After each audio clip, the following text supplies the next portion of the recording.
Come on, man. It's Go for it, dude. It's Friday!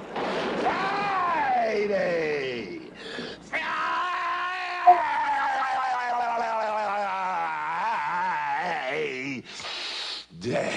It is indeed SDH AM. John here, you there. The hair's out of control. It's a Friday. Probably wouldn't have it any other way. And yes, I am still trying to recover from high school football. Here's the rundown of the morning as we know it. It'll be a lot of weekend preview stuff. Remember, we've got leagues over Europe. We'll go over what happened yesterday in Conference League. We've got AFCON kicking off on Sunday. Give you a bit of a preview there and what you can do, where to watch it, how to watch it, all the things. We've heard from Pep Guardiola this morning, very early before we were awake here on the East Coast, discussing everything going on with Manchester City and all of the gossip, rumor, and innuendo that's attached to the possibility of him leaving 18 months ahead of time, or at the end of this season anyway, and being replaced by Enzo Maresca. Enzo Maresca basically had to say the same thing this morning. I'm coaching Chelsea. I'm not doing nothing else. Pep Guardiola, I've got 18 months on my deal. I'm not doing anything else, despite the poking and prodding of the reporters overseas. And we'll listen to some of that too. And probably by the time that you finish with the Pep Guardiola sound that we have, you'll probably sit there and go, dude, give it a rest, meaning to the reporters. So we've got that to listen to this morning. We'll catch you up on the MLS Super Draft. We'll hear from Atlanta United's first selection, his quick Q&A that he had with Jason yesterday after it was announced that there were going to be players added by Atlanta United. So we'll go over a bit of the MLS Draft and let you know what happened there. Georgia represented, whether it was in school or in location. We'll go over all of that too. And once again, we'll continue to navigate the Wilfried Nancy situation. We'll let you know what's going on there.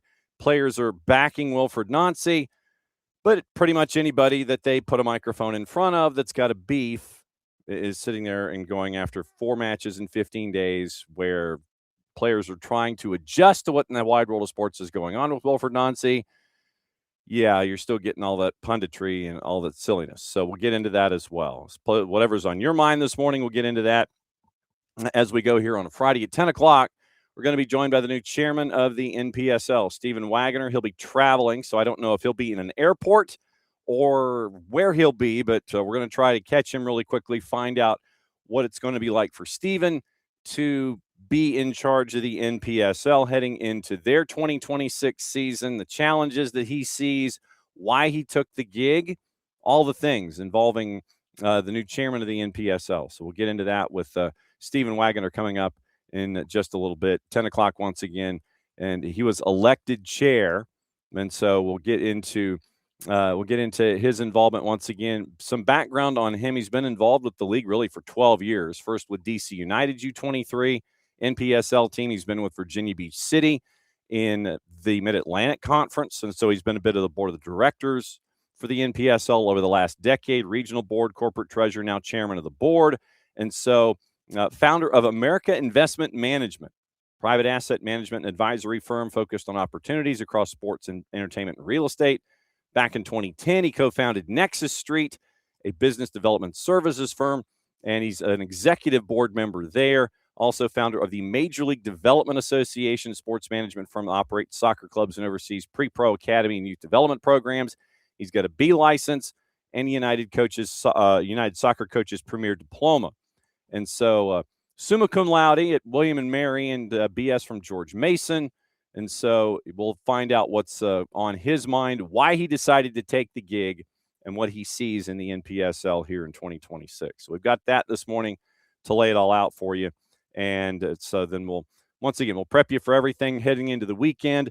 And opening kickoff, I guess what we'll do here, I admittedly was torn what to do about opening kickoff. I really was.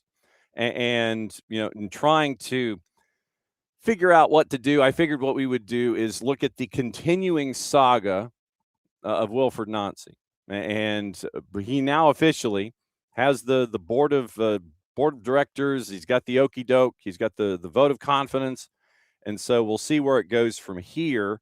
Here is what our friends from Sky Sports had when they eavesdropped on the weekly press conference prepping for the matches this weekend.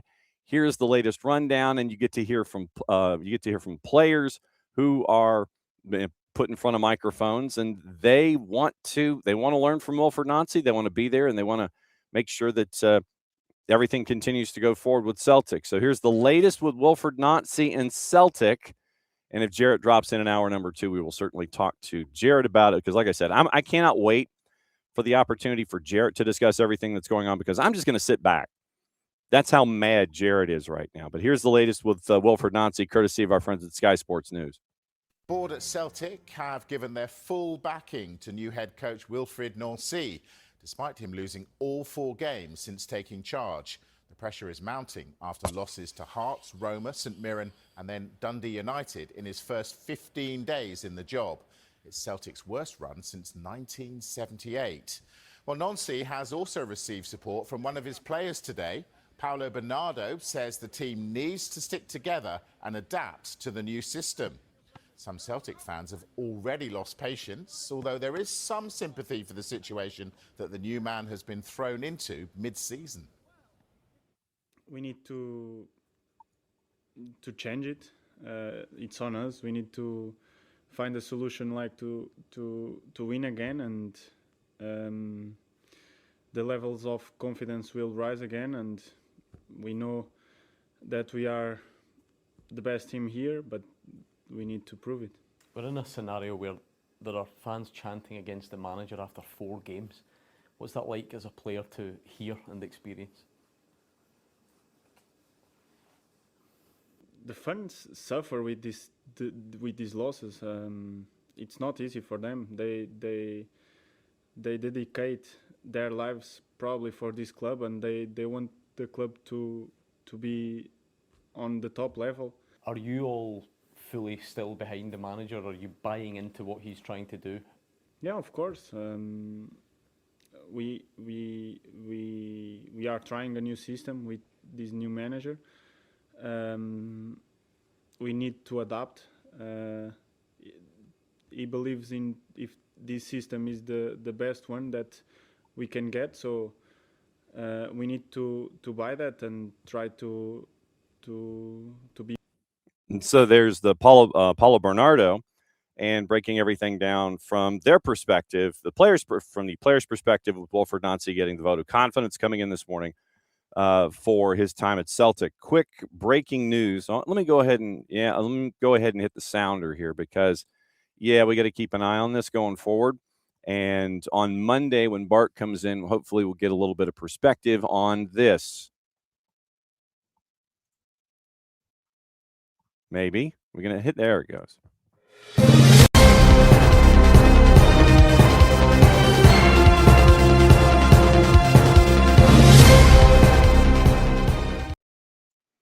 News out of the combination USMNT and the Premier League. Tyler Adams, torn MCL, out 2 to 3 months. And so we'll keep an eye on the Tyler Adams injury and how it affects things involving the USMNT. So Bournemouth midfielder could be sidelined up to 3 months after tearing the MCL in his knee. Now facing, once again, according to Sam Joseph and Greg O'Keefe at the Athletic, a race against time. Getting ready for the friendlies. Was supposed to be try to be match fit international friendlies. Belgium, Portugal, March 28 and April 1. So Andoni Iraola via the Bournemouth Echo, quote, Tyler is injured, torn his MCL, so he'll be out, definitely out for some time. And so asked about recovery, Iraola said normally 2 to 3 months, 2 months optimistic, 2 months pessimistic, 3, something like this. So yes, it's a big blow. Quote, it's a big blow because it's an important player for us, but straight away when you see the mechanism, the action, we were feeling that there could be something there. Suffered the injury in the 4-4 crazy with Manchester United back on the 15th. Substituted 5 minutes into the match after being treated.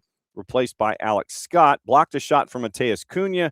He went to ground, and they performed the tests on his knee, walked to the sideline, tried to jog, couldn't continue. Iraola said after the game, further tests would be required to determine the extent of the injury. Already thought it was an MCL at the time, and he was relatively injury-free last year. First 2 campaigns in England, disrupted by hamstring and back injuries. Recently, the first American to win Premier League Goal of the Month with the goal against Sunderland that he had, and regular since making his debut as an 18-year-old back in 2017. So Bournemouth Echo and Andoni Iraola, Tyler Adams out 2 to 3 months with an MCL. And so going through Alexander Smith's words from the Bournemouth Echo, where is it? It's like all of a sudden it just decided to disappear. Nothing like sitting there and trying to scroll for something and then just basically just have the thing disappear on you. Anyway, it's been one of those mornings. Every word on Burnley. Okay, great. And so, and there's basically, subscribe to read the article. That would be why. Okay, never mind. All right, so Tyler Adams out 2 to 3 months. We'll keep an eye on that, and we'll see what Bart has to say involving that on Monday. So, morning, Abby, and morning, Bart.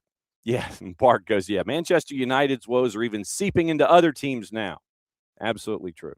So you've got that. You got that to keep an eye on with Tyler Adams. Like I said, we'll get context with Bart on this on Monday, and we'll find out maybe a little bit more as we go.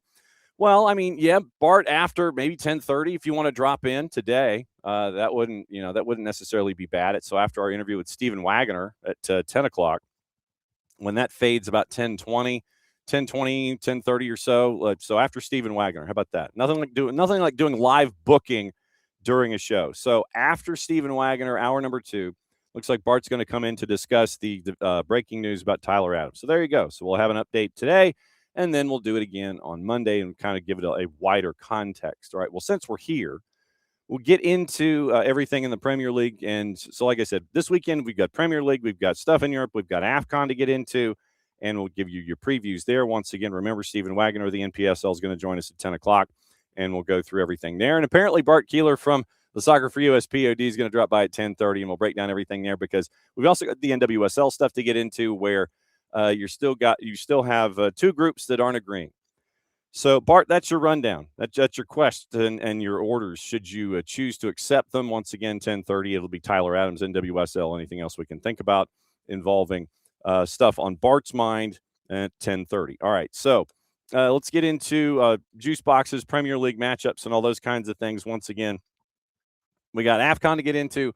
We got the Premier League to get into. We got Conference League to get into yesterday, which kind of ties into what happens with the Premier League this weekend because of the events of yesterday. So we'll get into the Premier League before we get into Conference League as a way to go from one to the other. So Premier League, once again, here's your numbers, and it's 3, 6, 8 matchups today because you've got to get ready for festive fixtures, which is always a joy. Just ask the players and the managers themselves. So we only have the one matchup, I think, on festive fixtures this year because TV decided that was what it was going to be, but then everything else falls in place. So here's the rundown of the weekend, and then on Monday we'll go through festive fixtures as they go. So 8 matches on Saturday.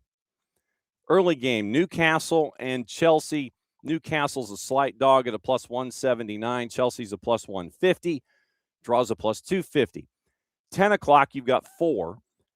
Bournemouth, the big favorite at home at a minus 208, hosting Burnley and Scotty Tuhati, who's a plus 555. Brighton, a minus 154, hosting Sunderland at a plus 428. Man City hosting West Ham at a minus 500. West Ham is a plus 1092. Your draw is a plus 656. Since we are here, this was the conversation that was had, a bit of a back and forth, involving Pep Guardiola and his pre-weekend activities. You always have the one press conference where everybody gets to hop in and ask questions, and it's not embargoed and all this kind of stuff. So this is a combination from our friends at Manchester City and at Sky Sports News. The question was asked about Pep Guardiola's future.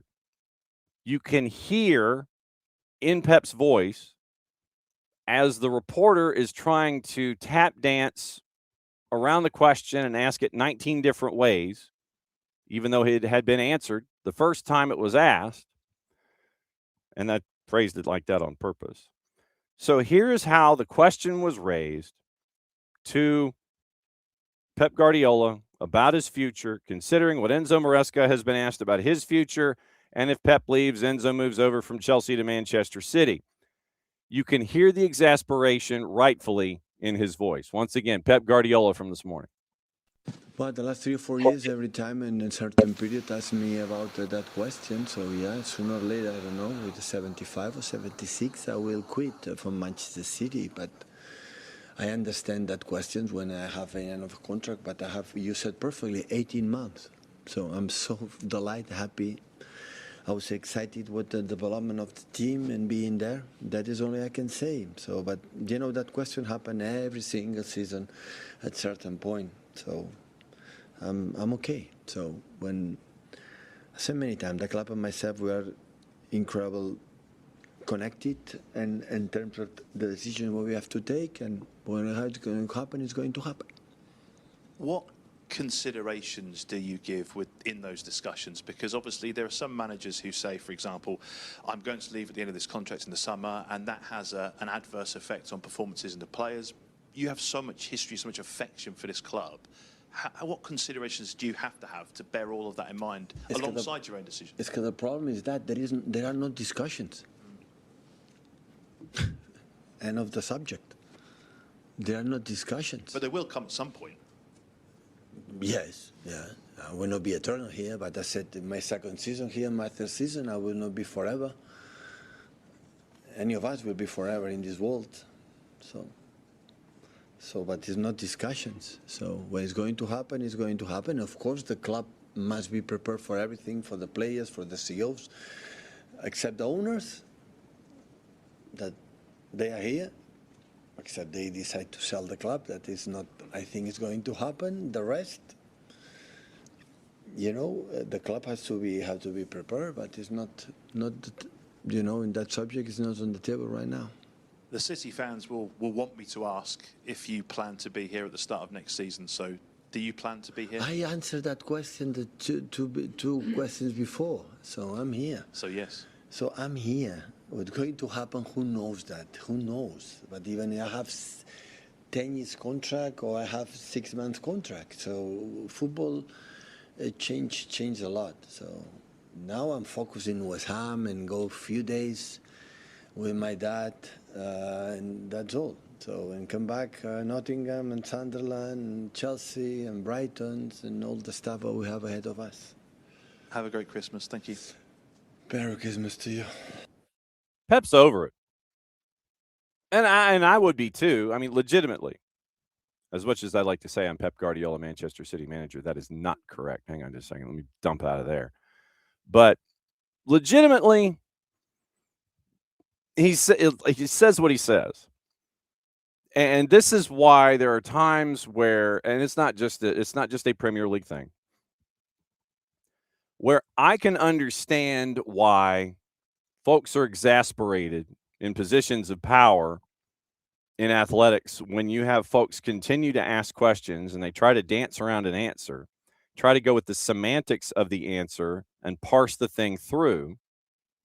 I admit I parse answers when I'm talking about legalese, whether it's contracts or anything like that. I'll be the first person to sit there and I parse answers. I sit there and I look at agent negotiations and, well, so-and-so coach is thinking of leaving. Well, I haven't had any discussions with Team X.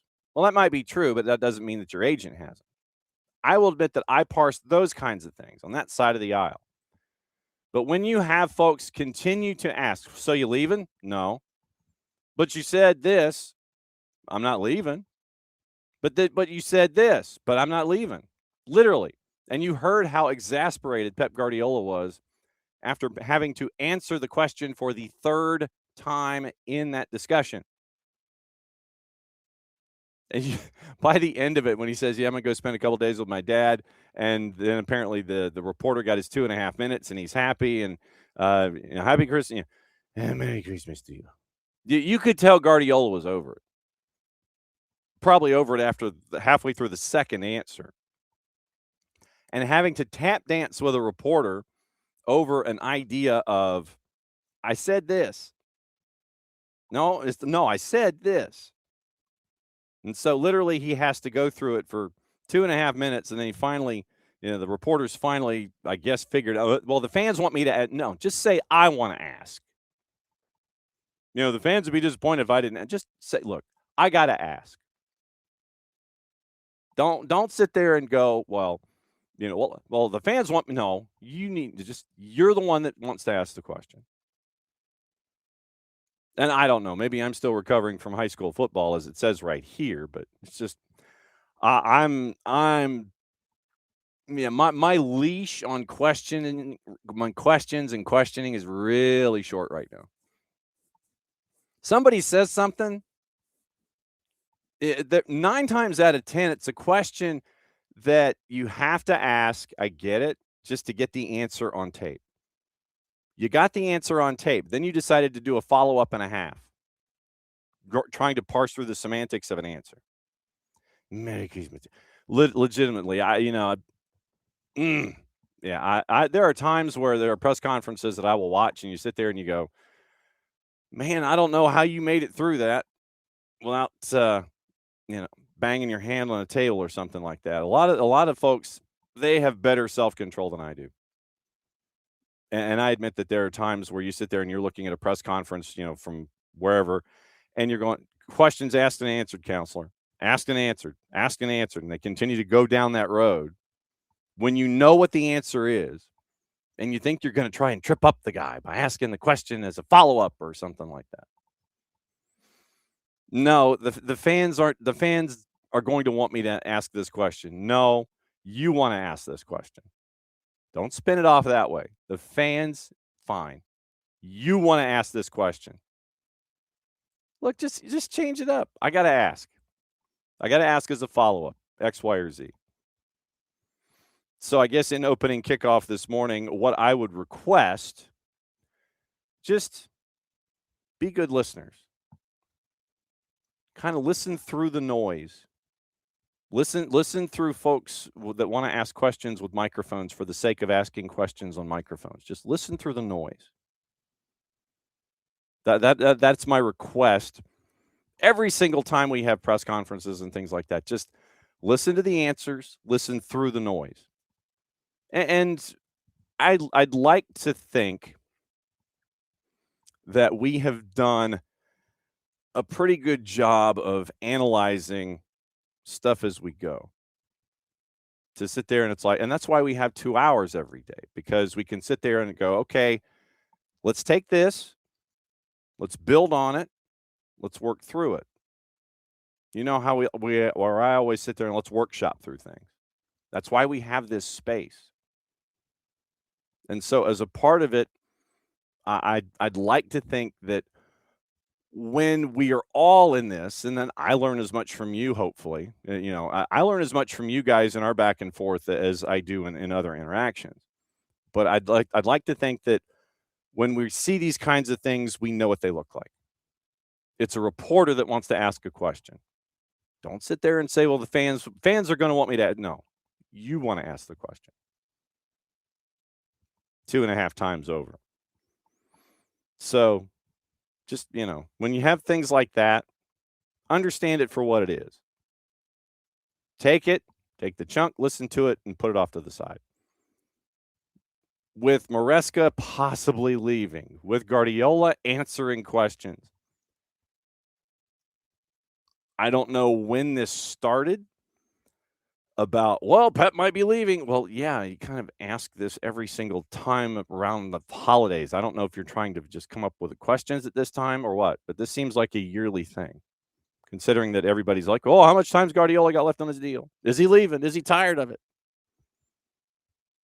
I don't know what the trigger was this time around, but nevertheless, you sit there and it's like, oh, I don't know. Guardiola.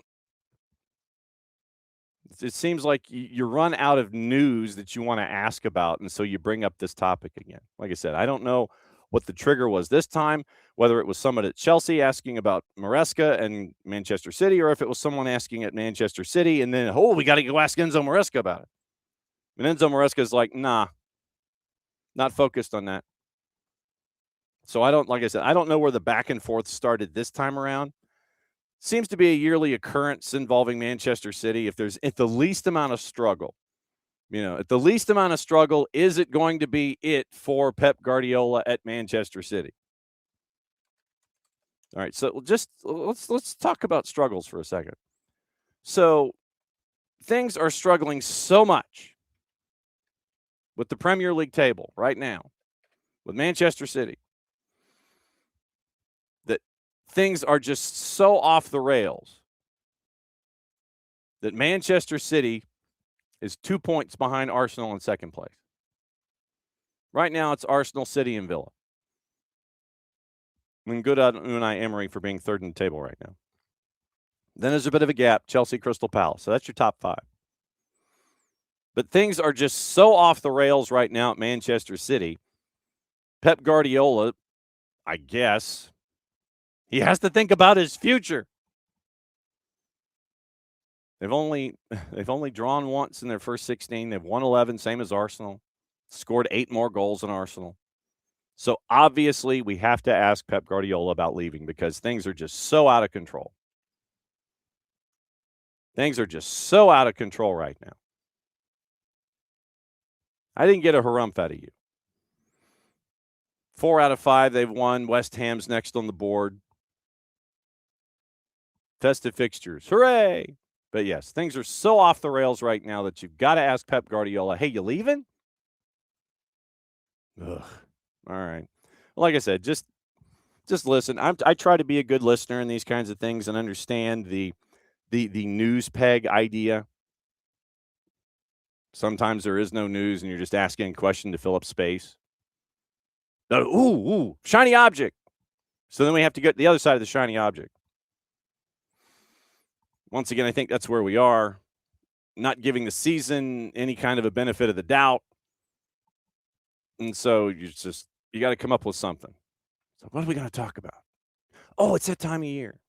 Maybe they've got a list of topics per month. They come into the festive fixtures. Future of insert manager here at current club. Maybe that's it. I don't know. But that was Pep Guardiola at the end of it. Merry Christmas. You could just tell he's over it. He's like, bruh, asked and answered. You have to parse through the answer again. And then a third time. Asked and answered the first time, that should be it. Like I said, I don't know how Pep kept his cool in that. Really don't. So, yeah, things are so out of control at Manchester City. They're second in the table, 2 points behind. So, obviously, it's going to be a topic of conversation heading into festive fixtures. Pep Guardiola wants to go, of course. So, that's where we are. That's why I played that this morning. The other 10 o'clock match on Saturday, Wolves, the dog at home at the Molineux at a plus 261. Draws a plus 250. Brentford is a plus 106. Keep an eye on your starting lineups here, too, over the next week to 10 days. Talk about rotation, set your fantasy teams differently, and because of AFCON, all at the same time. Everything's kind of collapsing onto itself. Spurs and Liverpool, probably the match of the afternoon. 12:30, Liverpool a plus 106 at Spurs. I still don't know how they don't have a corporate sponsor for the stadium yet. Plus 241 and a draws a plus 274. 3 o'clock, Everton and Arsenal. Everton's a plus 500 at Bramley Moore. At Bramley Moore Dock, Arsenal's a minus 169, draws basically a plus 300. Also at 3 o'clock, Leeds and Palace. Leeds a plus 162, draws a plus 225. Crystal Palace is a plus 177. We'll get into Crystal Palace in a second.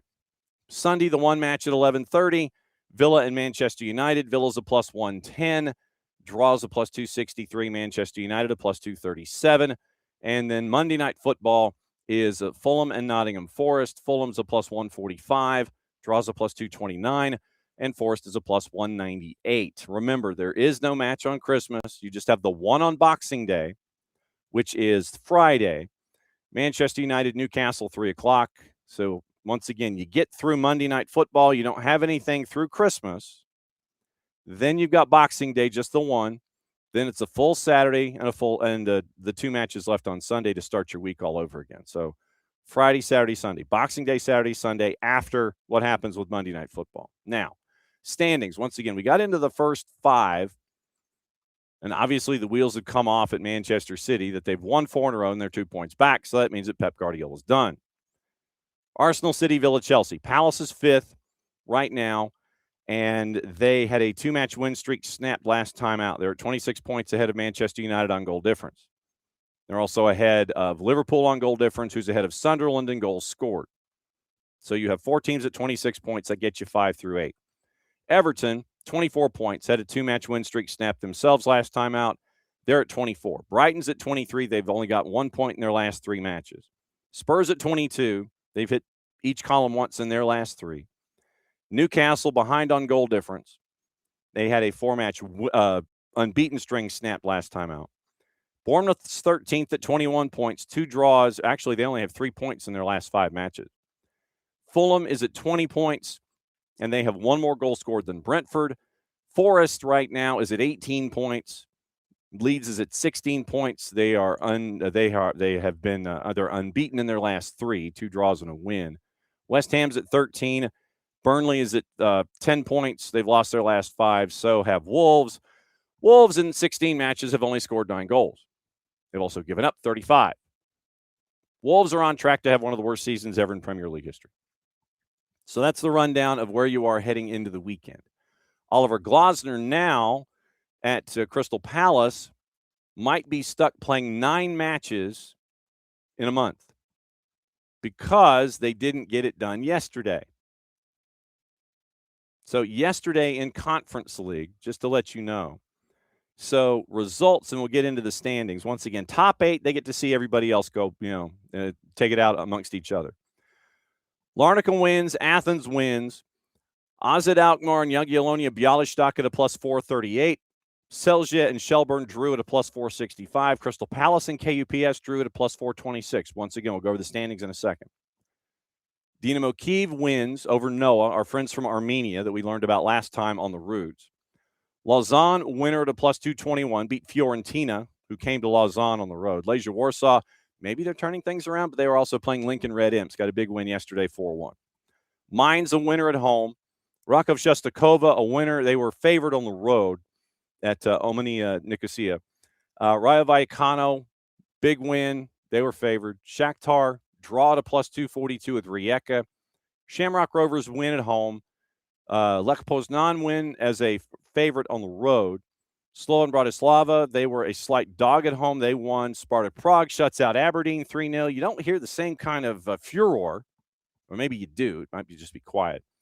But you don't hear the same kind of furor in and around Aberdeen that you do around Celtic. Sparta Prague shut them out yesterday to minus 400, 3-0. Strasbourg, once again, at a minus 625. They won yesterday. Rapid Vienna, they drew Zrinski at a plus 274. So now your standings, once again, out of the league phase. No, and that's not what I hit. Stupid people. So Conference League standings. So after the first 6 matches, remember the first 8 go. Right now, the first 8 would be the ones that get to watch everybody else, batter each other around from 9 through 24. First 8, Strasbourg, Rakov Shostakova, Athens, Sparta Prague, Vallecano, Shakhtar, Mainz, and Larnaca. And you got a lot of folks in a very short amount of space. So those 8 get to watch everybody else. That includes Crystal Palace, who now gets to play 9 matches possibly in a month because it would be a 2-leg playoff to get out of the 9 through 24 section in Conference League. So it'd be Crystal Palace, AZ Alkmaar, Fiorentina. You have our friends from Noah who would be in as of today. KUPS, Shkenja Zrinski, and Sigma Olomouc, who would not be in. Lincoln Red Imps, Legia Warsaw, even with that win after they lost 3 in a row. Shamrock Rovers and our friend Pico Lopez. And Aberdeen, 0-2-4 in the league phase for Conference League. 6 matches, 0-2-4, 2 points, 3 losses. They lost 2 in a row. They only scored 3 goals in the first 6 league matches. So the Crystal Palace in that 9 through 24 group, they could be playing 9 matches in a month to play the 2-legged activity where they would be playing, I believe, Zrinski. So 10 and 23 would be paired up, if my math is correct, to get out of that first section in the knockouts. If it was being played today. So that's where you are. So that's what you're staring at when it comes to Champions League and Conference League and all that kind of stuff. So we've survived yet another week of trying to figure out how to talk about 18 matches going on all at one time at 3 o'clock in the afternoon. So that was intriguing to hear Oliver Glasner try to have to figure out, okay, so we might be playing 9 matches in a month. You're going to be rotating folks. And you're also not going to have Munoz for a little while because of the injury that he has. So it's going to test your back line. It's going to test your depth. And it's going to test probably how you're going to figure out your lineups in the Premier League. You might be doing some creative planning when it comes to starting 11. So if you're a Palace fan, you might want to keep an eye on things over the next 6 weeks or so, just to kind of see how Oliver Glasner judges his lineup and all that kind of stuff. Yes. All right, let me check here. Copa Colombia, men's club spent $1.37 billion on agent fees in 25, 90% increase on 24. Maybe we all need to become agents. All right, so AFCON starts this weekend. And it is the wild thing about it is 35 editions of AFCON. And we'll get into what to watch, where to watch it, how to watch it coming up in a bit. Once again, 20 minutes from now, it is the new chair of the NPSL, Steven Wagoner. We'll catch up with him as he's going from one part of the planet to the other. We may not be able to see him, but we'll be able to hear him. So 35th edition of AFCON. And this would be a great reason to pick up Fanatis, fntz.co/soccer down here. Helps them out, helps you out. You get all the BNs. And, when you look at AFCON, it's going to be wall-to-wall. Starts on Sunday. And obviously a lot of folks are looking at it being Morocco's tournament to lose. Understandably so, with everything that we have seen from them over the last little while. So AFCON starts with the host Morocco taking on the Comoros at 2 o'clock Sunday afternoon on BN. So that would be the place to watch the tournament. Watch AFCON on BN. You can get it at Fanatis. And all the BNs you can get at Fanatis. So AFCON, your preview, to make sure that you're all on the same page. You're all on the same page with everything. So Cesc Fabregas got mad with Senegal over selecting his Asane Diao because Cesc Fabregas right now is in a fight to keep his place with Como in Serie A.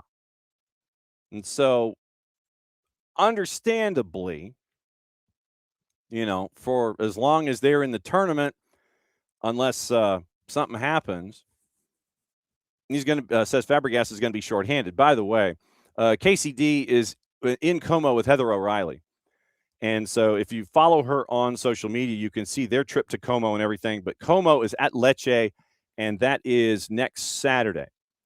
So you have activity to get everybody back to square tomorrow and Sunday. And then they take the Christmas time off, and then they come back Saturday after Christmas. Como's at Lecce at a minus 120. Literally, it's changing as we're talking about it. So maybe they knew that we were talking about it. But right now, Como in the table in Serie A is 7th. They are right now a point out of Conference League consideration after coming up from Serie B and all of the chaos that's attached to it. Como right now is in 7th, 1 point out of Conference League. You understand why Cesc Fabregas is pissed. So you don't have that player. Manchester United is complaining to the Moroccan national team because of the call-up of Noussair Mazraoui. And once again, FIFA has pushed back the deadline once again to call players into tournaments. And you've got 2 examples of clubs in Europe that are already mad about it. And so if you've never seen AFCON, legitimately, it is one of the most chaotic tournaments that you will ever watch. So I will put my hand up in the air and sit there and go, if you've never seen it, go watch it. Seriously, if you've never seen AFCON, go watch it. And so you get stuff that is off the charts when it comes to the emotion that's attached. And I mean, it legitimately could be 2 of the smallest participating nations that are there. And you could sit there and go, well, man, I don't know. No, you need to think of, here's when you think about it, it could legitimately be just to give you an idea on since things start, and this is basically, we're going to be talking about it every day during Christmas week. Christmas week, obviously, we're not having shows on Thursdays. We might have some smaller shows on Wednesdays and Fridays in and around Christmas Day and New Year's Day. Might be a little shorter, but we'll be around. So every single day, you've got something going on, and you've got teams that are absolute dogs. I mean, think Morocco, obviously, everybody thinks, once again, it's their tournament to lose. They're going up against the Comoros, who, by the way, in this opener at 2 o'clock on Sunday afternoon, the Comoros are a plus 1887. Doesn't matter. It could end up being a celebration for Morocco as they're hosting this tournament, or it could be just 9 times worth of chaos. Let me give you some of the numbers from the opening weekend here, and I'll give you Sunday and kind of Monday. So Monday, you're going to have, and none of the matches except for the end of group stage are going to be played simultaneously. So it's going to be wall-to-wall AFCON on BN. Zambia is a dog at a plus 527. South Africa and Angola are within 60 juice boxes of each other. And Egypt and Zimbabwe is basically a plus 960. Egypt, a big favorite at a minus 300. It doesn't matter. You could have these big margins off to the side. They could end up being blowouts, but the emotion that's going to be attached to it is going to be off the charts. So if you can find a way to sit there and watch something at 7:30 in the morning or 10 o'clock in the morning, or have us on and have that on a separate monitor, 12:30 or 3 o'clock, that's your start times, literally. 7:30, 10, 12:30, and 3 o'clock. They're not stepping on each other during the group stage. So keep an eye out for AFCON if you've never watched it, because the emotion of it is just absolutely nuts, and it's a great watch. So stars to look out for, and this was compiled by our friends at The Athletic. Obviously, you've got Morocco, you have Egypt and Mo Salah and Ashraf Hakimi with Morocco that's attached. Give you a couple, and here's the ones that they focus on. Noah Siddiqui from Congo, who you've seen at Sunderland. Jan Diomande from Ivory Coast. Leipzig, 19. Faris Shaibi from Algeria, midfielder right now at Eintracht Frankfurt. 6 assists so far on the season. Tawanda Maswanise from Zimbabwe. Motherwell. And so you're looking at this particular tournament seriously. It is absolutely off the charts. But it's coming up. This starts this weekend. It's going to be on every day. So once again, this is the kind of the unsolicited reason to get Fanatis. One of them is for tournaments like this. I just can't believe it's the 35th edition of AFCON. That was a thing that blew my mind. And apparently you can get all 52 matches for free. They're showing it for free in the UK, all 52 matches. And so you've got a broadcast deal, and for the first time, everything is free over the air. That's what it's like. And so you can get it over the air here at Fanatis by getting all the BNs. And so seriously, if you have not had the chance to ever see anything involving AFCON, do it. Do it. So that's your rundown of starting with that tournament. But anyway, here's what to watch, where to watch it, how to watch it for today and tomorrow. We'll go ahead and just reserve Sunday for AFCON. We say 2 o'clock BN AFCON. FS2's got the league that we neither condone, endorse, nor promote. Supercoppa Italiana is at 2 on CBS Sports Network with Bologna and Inter. La Liga's on ESPN Deportes at 3. Fox Deportes has the Coupe de France at 3 with Lens and Fenier. Plus, A-League this afternoon, Bundesliga at 2:20, Bundesliga B at 12:30, Bundesliga, Zwei Bundesliga at 1 o'clock. Jan Regensburg and Energy Cottbus. That's a true sicko matchup there. Fox O&E has the league we don't talk about. Fox Soccer Plus has Coupe de France simulcast. Swansea City and Wrexham's at 3 o'clock on Paramount Plus. So that'd be a way to start your weekend. And then Supercopa is at 2 o'clock on Paramount Plus. On the women's side, the Zone USA Frauen Bundesliga, 12:30, and the A-League at 3 a.m. and at 10 p.m. tonight. So tomorrow, we'll give you the list of leagues in time. BN's got the Turkish Super League at 9 and noon. CBS Sports Network has the championship doubleheader, 7:30 and 10. Southampton, Coventry City, Bristol City, Middlesbrough.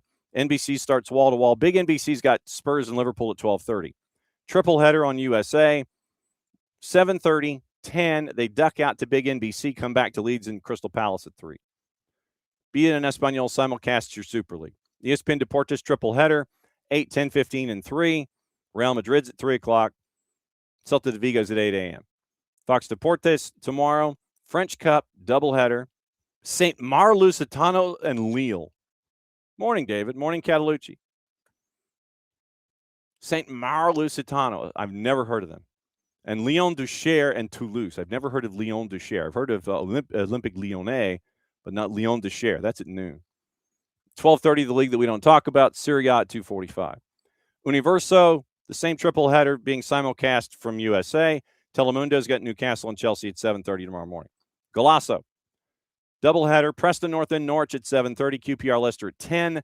Lazio and Cremonese at noon. The irony there, where you're going from the team that Jamie Vardy used to play for to the team that he's playing with, and he ended up getting honors for the team that he's currently playing with in Serie A.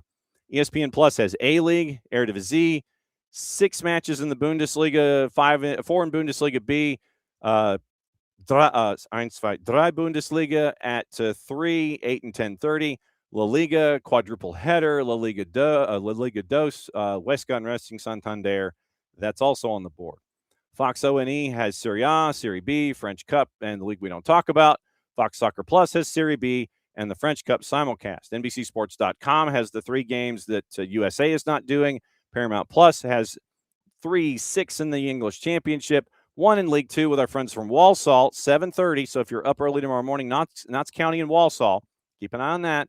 And then the 2 matches in Serie A noon and 2:45. Peacock has all the things, has the 3 at 10 o'clock, 12:30. Goal Rush, which is where I go. ESPN Plus on the women's side. A-League, very, very early tomorrow morning or late tonight. Gamebridge Super League has a quadruple header, 2, 3:35, and 7:30.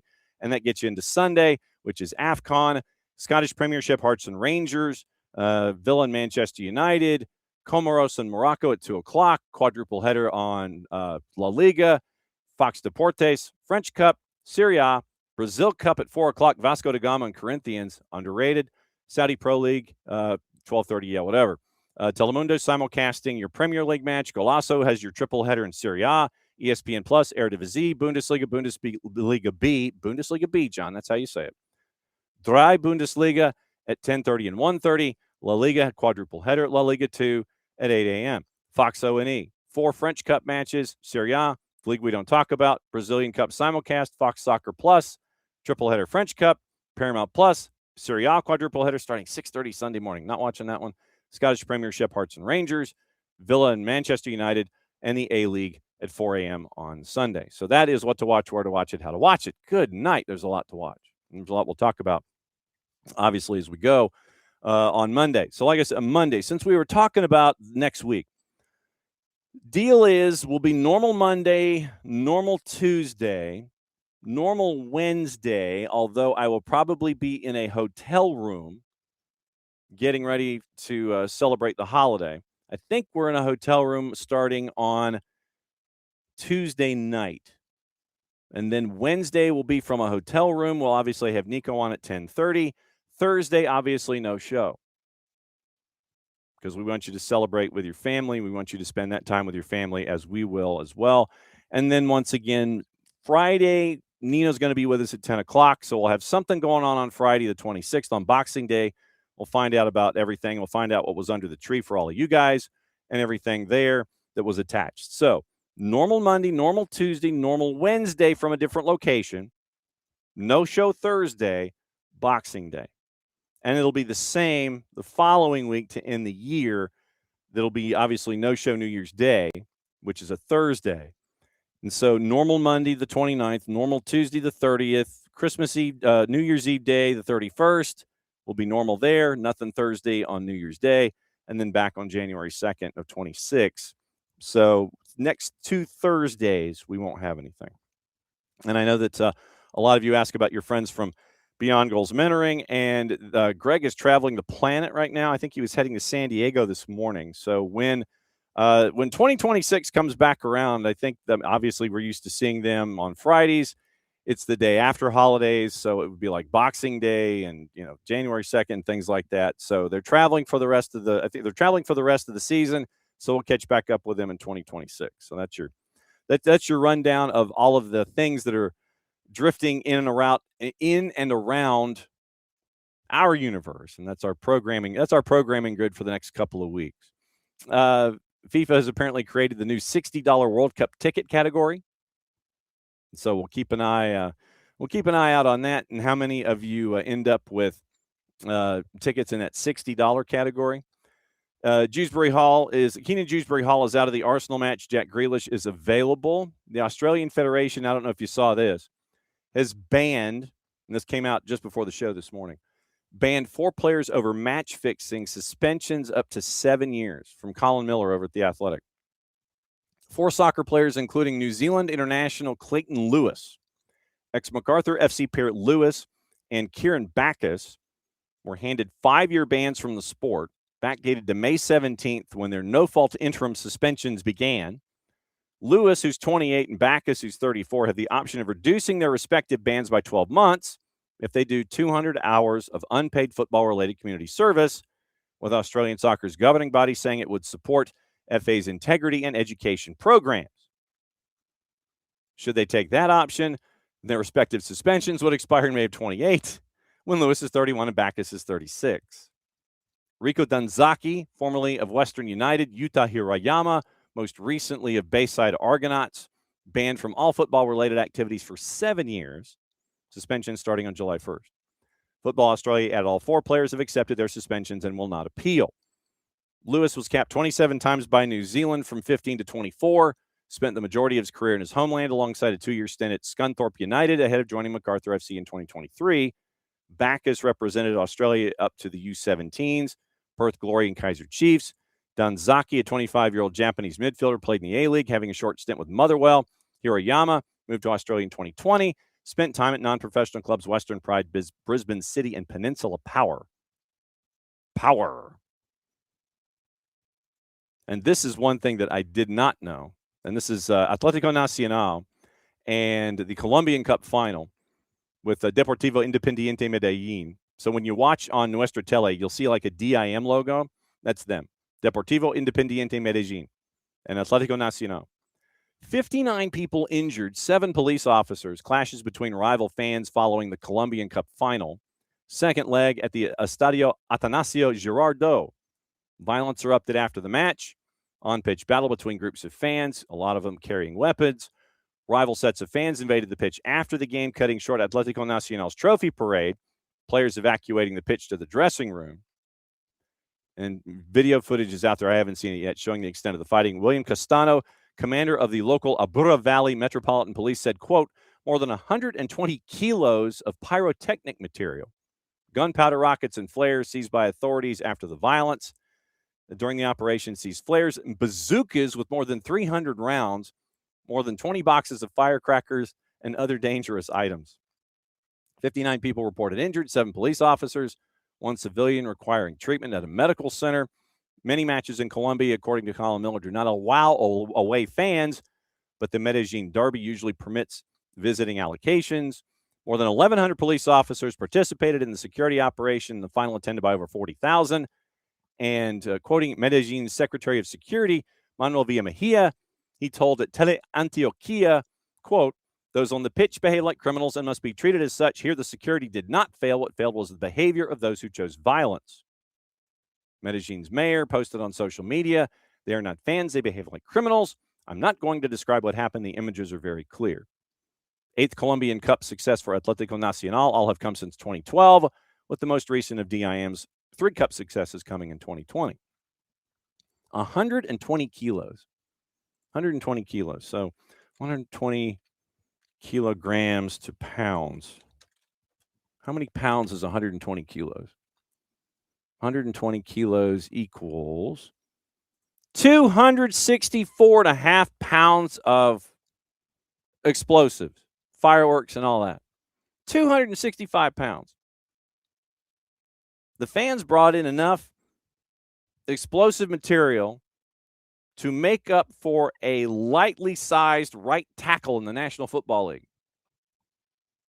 264.5 pounds worth of stuff was confiscated that they brought in the door for the Columbia final. What in the wide world of sports? 120 kilos of explosive material. I cannot remember the last. That's a big number. From David, morning forecard. David says tickets to Ivory Coast, Senegal, unfortunately, have decreased demand. Hey, look, all I'm going to say is this. Go. You have the opportunity to go. You got a match, and you can find a way to get in the door, go. I mean, obviously, we will try and cover it as best we can here at SDH, and we will be following everything as we go forward. But yeah, if you've got the opportunity, and remember, since this is pricing, if you're really interested in a match, maybe wait till after the match starts. Demand goes down. Think of it like any other event. Looking forward to the world coming here, and the fact that we have Cabo Verde. Like I said, I'm looking forward to Cabo Verde. Give me all of the minnows. That's what I'm looking forward to. Give me all of the minnows that's attached. That's what I'm hunting for. And so really looking forward to how things are going to evolve there. And I know that new level of $60 pricing, we're going to be keeping an eye on that. It is after the top of the hour. And not knowing where on the planet Steven Wagoner is, we'll ask him, because the Globetrotter, we were warned about his Globetrotterness, if that is in fact a word. It is now a word anyway, if it's not. He is now the man who is in charge of the new chair of the NPSL. We bring him in and we ask the question on a Friday. Steven, where in the wide world of sports are you? Absolutely. Well, hey, first of all, thanks so much for having me. Yeah, no worries. We were warned about your Globetrotterness. Where exactly are you? Yeah, so I'm actually in the DC area. Thanks for your patience today. I normally try to get on live with you. I'm driving down for a meeting in the Hampton Roads area. So yeah, thank you for your patience today. I appreciate it. Looking forward to talking with you. Absolutely, no worries. Just safe guesting. We believe in safe guesting first and foremost. So that is both hands on the wheel and everything. Looking forward, and as long as you're good. Absolutely. I've got to ask this question. I know that you've been active at VBCFC. If I could get my upper plate to work this morning on a Friday, and the lay of the land there. Why now to be the new chair of the NPSL? What was it where you sat there and went, yeah, I think I'm ready for this kind of a challenge? Absolutely. Well, I think there's a couple things that I look at. One is the landscape of soccer in the country. I think the NPSL has got a lot of potential. I think the current board and the members that we have, they're very passionate. They're excited about what we have with the NPSL, and I felt like I can help add value to it, to that, and help strengthen the league. What do you think the league needs strengthening in coming in? Yeah, no, very good question. I think there's a couple things that I'd like to look at, as we look into 2026. One is just the organizational structure of the league. How is that set up? I think the other items as well, connections to, whether it's professional teams, professional leagues, those types of things. I think one of the exciting things about the NPSL is the platform really gives team owners a lot of flexibility to build a very creative product. I think one of the challenges is that, we don't have, and this is factual, we don't have a platform above us at PLS or, a higher level, on paper. And so naturally some of our, success stories and which we want to celebrate move into those higher ranks. And so I think being able to continue to celebrate that, but also realign with our membership to make sure that we have opportunities for everybody to be successful. I think that's, those are all important things. Off the top of your head, and this might be, a math number that you may not necessarily have, how many new franchises are coming in this season in the NPSL to be a part of the 26th season? Because we've interviewed a lot of them, and we always like to kind of get the lay of the land as to, okay, who's coming in, what are you looking for, those kinds of things. Any ideas how many new franchises are dropping in this year? You still there? Yeah, your Bluetooth transferred. Okay, perfect. Yeah. Perfect. How many new? I'd have to Yeah, get back to you how on many- the exact number. Mhm. And the reason is we're in a lot of just announced Hub City, this past week. We've got a lot of big conversations going on. To include, certain areas that I think we're able to bring in a whole conference. And I think those are things that we're working through right now. But I think it's really, really exciting. Okay, I think you're. There we go. There, the Bluetooth transferred back. Okay, there we go. When it comes to the vetting process for new franchises, and I know that this is, I mean, one end of the U.S. to the other, and I love to see the growth of the sport. When the league is vetting those new franchises to come in, what are you looking for from an ownership group and the stability, and how what's the idea about bringing new folks in under the tent, and what is that vetting process like? Absolutely. So, one of the exciting things about the NPSL is that continues to strengthen. So our ownership, kind of team owner profile that we're looking to identify, it continues to evolve. And so, I think some of the things that we've seen where owners are very successful, obviously, is past performance and experience, not just as a soccer operator, but as an entrepreneur. I think the other items that we're looking for is, hey, do you have control of venues, right? Do you own your own venue? Do you have a long-term ground lease? Can you monetize that, right? And the reality is that when you're able to have influence, over the venue, you've got good past performance, you've got a good team around you. Naturally, I think good things, happen in the community. So those are some of the things that give you an idea. But naturally, the owner profile continues to evolve, and we're really excited because we keep getting a lot of our interest. To be fair, we get a lot of interest, and we're trying to be somewhat selective on the teams that we come in, to fit this profile to continue to grow with the league. I'll ask it. How selective are you? It's almost like a game show. How selective are you in this process? I mean, because Yeah, the last thing that the NPSL wants, the last thing any league wants, is a one and done, because correct. it doesn't promote the league, and it doesn't benefit the league in the overall. And what you've been able to do there at VB City is one of those examples of you build, you're in, and then you want to continue to grow and evolve. But how do you sit there and prevent those one and dones to where you're having to sit there and try and reclaim a market all over again? Absolutely. I think that's one of the challenges in you know, any sports team across any type of sport, right? And especially at the amateur level, right? But the way that we look at it is you've got a lot of interest where team owners come in and maybe they're not able to show, hey, a certain amount of liquid assets or a certain amount of past performance. And so what we want to try to do is encourage them and provide a platform. And you'll see the NPSL, regional league platform, that'll be a great fit for some of these teams, and then evolve into the NPSL. And the reason for that, to your point, it's great to have these teams come in, for the long term. I think the first year is exciting. The second year is exciting. The third year can be exciting. And what happens after years 2, 3, and 4? And that's typically where you start to see retention, where, hey, if the owner's losing a lot of money, or it gets challenging or stale, like what does that look like over the next, 5 years? And so I think one of our objectives as we look at this is to build a platform, one that everybody's excited to be in, but then two is set up where, obviously we recognize we can't run the teams for the teams. But at the same time, those team owners look at it and say, hey, we do have a little bit of a playbook and we've got a bigger picture, because I do think everybody gets excited in year one.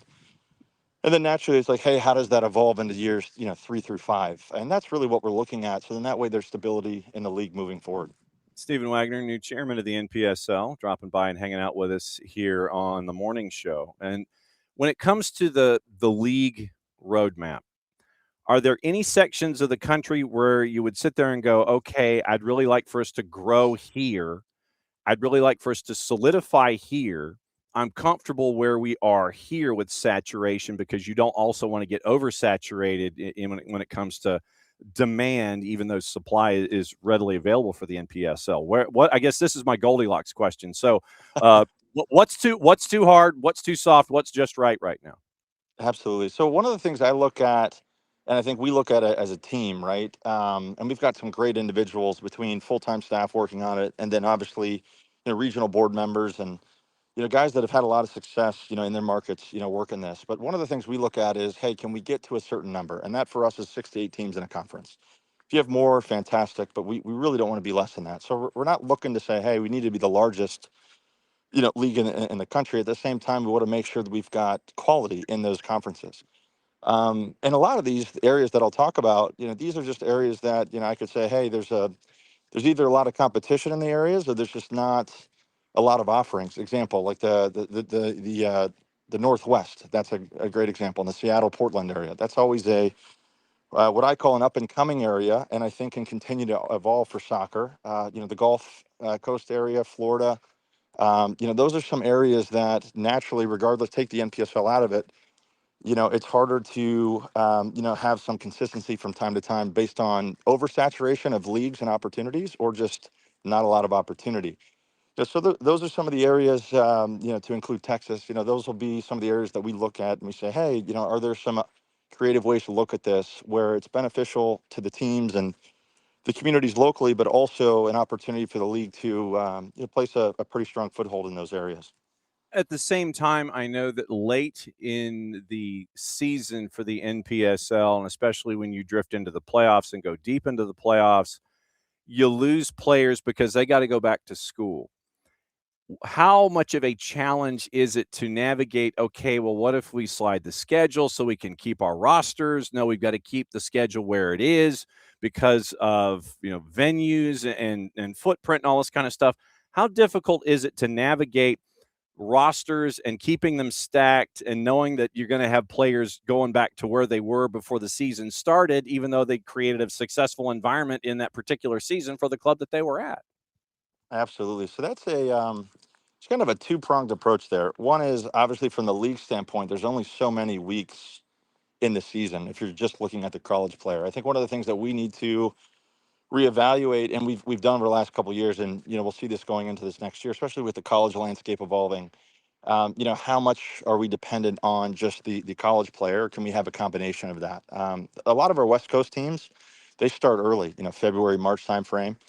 And so, these are things that we'll definitely reflect on. I think the other aspect of it is what can we do in our home markets for, our home environments, I should say, for our existing teams, to continue to encourage players to want to be there. One, if you're obviously in a playoff run, that's always exciting. But, there's some other things that I look at. Hey, is it relationships with professional teams? Is it maybe there's, different ways from a competition standpoint to play other leagues, right? Hey, it'd be great to see the NPSL playing some other, high profile teams and other leagues at the amateur or professional level. And we can start to place those strategically. So that way, it's beneficial to all the leagues, but also it encourages players to say, hey, I really want to be a part of that and I want to be around, And so those are just a couple ideas that I have. And we're working on a couple things behind the scenes, and hopefully some of these can come out. But naturally, part of it is just, the home environment with the team and trying to, continue to create interest there. Now that you are the grand exalted poobah in charge of the league, I know that you, and then I ask this question of owners and managers and coaches and all of this. I know that you've got a to-do list because a lot of folks will sit there and say, well, hey, well, the 2026 season, yeah, it's a couple months away, but it's really not. And there's that sense of calendar, and yeah, you look at the calendar, but no, we got to get to the calendar. We can't just sit there and go, oh, we have a schedule. Where is the to-do list for you to get ready for the season? And it might be something that's a malleable document already. Where is it? Is it in a Google Doc? Is it on a legal pad? Is it buried underneath the sofa cushion someplace? Is it on one of those big 6-foot by 8-foot dry erase boards that I don't currently see?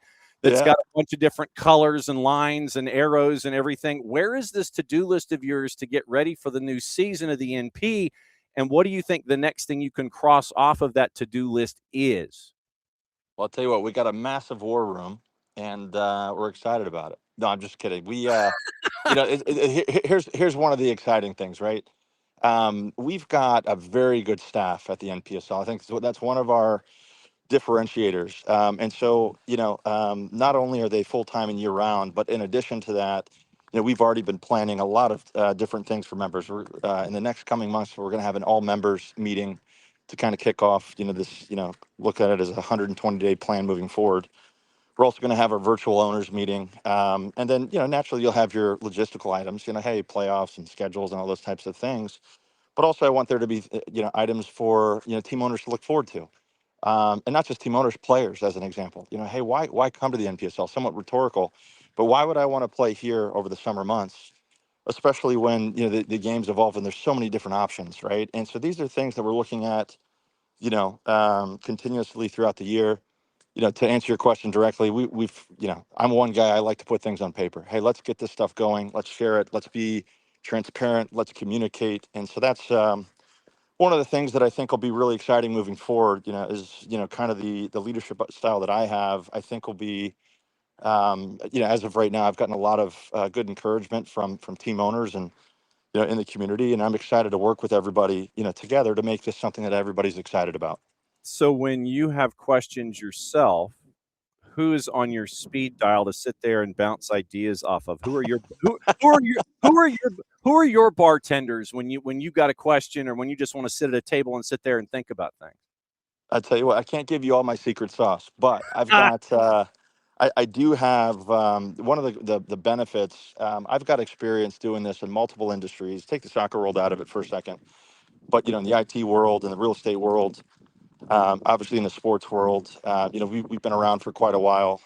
We've got different sports programs in different states, and so one of the things that I think makes me a little bit unique is I'm able to bring a different type of experience to the table. And I think, as far as, to answer your question as direct as possible, I've got relationships with industry leaders across different markets. And I think that's one of the things that, I can tap on a little bit from here and there. And then obviously it's a win-win, meaning they'll come to me for certain things and vice versa. But I think, that's the way, if you build a team, I've always looked at it's not about any one individual. If you can build a team, where everybody's excited moving forward into one direction, especially around the NPSL specifically, right? I think there's going to be a lot of good things to come, but hopefully that's we'll see what happens there. But hopefully some of these decisions come out and everybody's excited about them. And so, yeah, I said, it's all right. So if I have this individual, no, I can't tell him this guy. I can't say this guy publicly.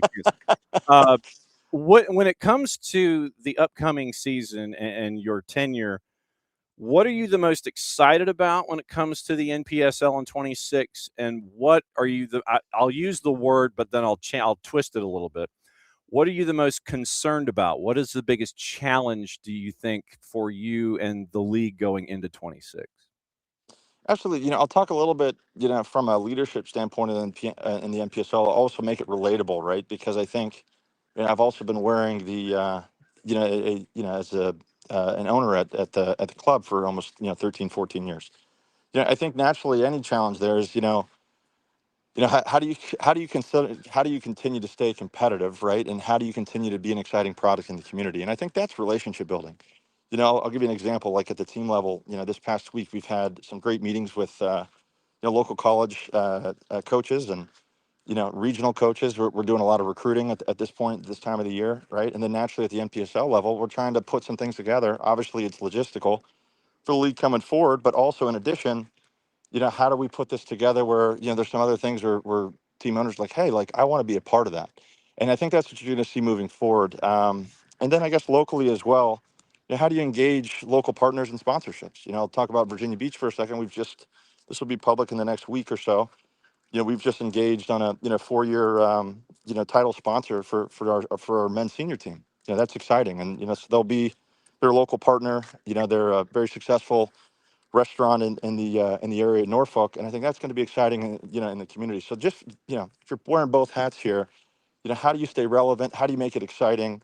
How do you have a very good product, on the field for fans, for the soccer player, and then how do we have a platform that gives people, some flexibility, but also enough structure where, hey, look, this is a professional run league. And I think that's kind of the combination that I've looked at. And I think that'll be a recipe for success.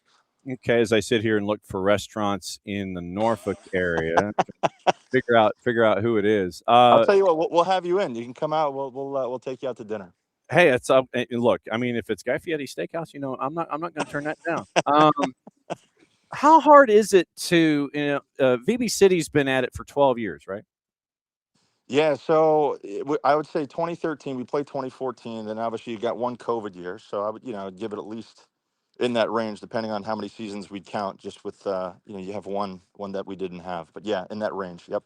So first 4 years, it's semi-pro. Then you join NPSL in 19, and then you're kind of on that regional national stage at that point. How difficult is it to maintain and grow in the current environment, considering what you've been able to do there at VB City? Obviously you don't want to stay stagnant. You want to grow and continue to evolve. How difficult is that in today's landscape to grow and evolve locally and still be safe when it comes to what you want to do with your growth curve? Absolutely. Well, how it all got started, I had actually bought an NPSL membership, at the time, and I'd partnered with DC United, so you might already know this, may not, so I'll give you a quick 30-second story. Mhm. And so this is the way it started. I was working in partnership with DC United. Our head coach was Jaime Moreno. We had Ben Olsen involved, a lot of big names there. And, the league was looking at expansion. I said, hey, I've got relationships down in that Virginia Beach, Hampton Roads, Norfolk area. Is there a way to do something down there? This was back in 2013. And so we launched, in 2014 and kind of kicked it off. Right. And so I think it really comes back to, to your point, it's all relationship based because, people want to do business that they like to work with. That's a natural thing. Players want to play in a club that they're comfortable with and they feel like they can progress forward. So I think those are natural things that we look at. But to your point, the game's evolved, right? It's like the articles that talk about the alphabet soup of leagues, right? Like, there's a new league at the, to be fair, at the pro, at the amateur, at the youth level every other week. There's a merger, there's this, there's that. And so I think part of that's trying to stay up with the curve. I think part of that is saying, hey, like focus on what we can control in our market. And if you do good things, naturally people are going to want to come out. And I think, I could give an example after example of NPSL teams that have had success in the NPSL, and they're getting a couple thousand fans, 5,000 fans, 20,000 fans at a championship match. Like there's so many ways to go about it. So I think it's how do you get creative, focus on what you can control in the market, and then try to leverage that to make a very good fan experience. When George Mason plays William and Mary, do you have one of those half and half T-shirts? I guess the good news is they have similar colors. So I guess maybe the opportunity here is I just need to wear green and gold. Maybe that's the way to do it. I haven't been in that situation yet. I haven't been to a game where they're both playing, but that would probably be what I do today. No truth to the rumor that you're changing the NPSL logo colors to green and gold? A little bit of truth there. No, I'm just kidding. It is funny, though. I tell you what, I don't know how it all happened, but whether it was high school, college, you name it, for some reason, there was always green in the colors. And so, we just, I've somehow made that work. So in my closet, I don't have a lot of green, but I have a little bit left over from all the college stuff. So that's all good things.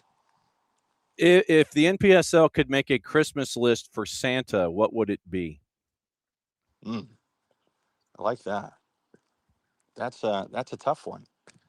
Yeah, I tell you what, I tell you what, the thing that I cherish about the NPSL is the relationships that we have. And, I mean this honestly. I've known some great people, that we've been involved with, and, I've built some great relationships across the country, with team owners. And so, I think my wish list there is more, hey, can we continue to attract more good people to the organization? And I think, naturally you can find, this is my 2 cents. You can find money, you can find a way to get into these certain things and that. But, when you've got something where you've got good people around and everybody's excited to work together, I think that's where you got something special. So hopefully we can get more of that coming into the new year in 2026.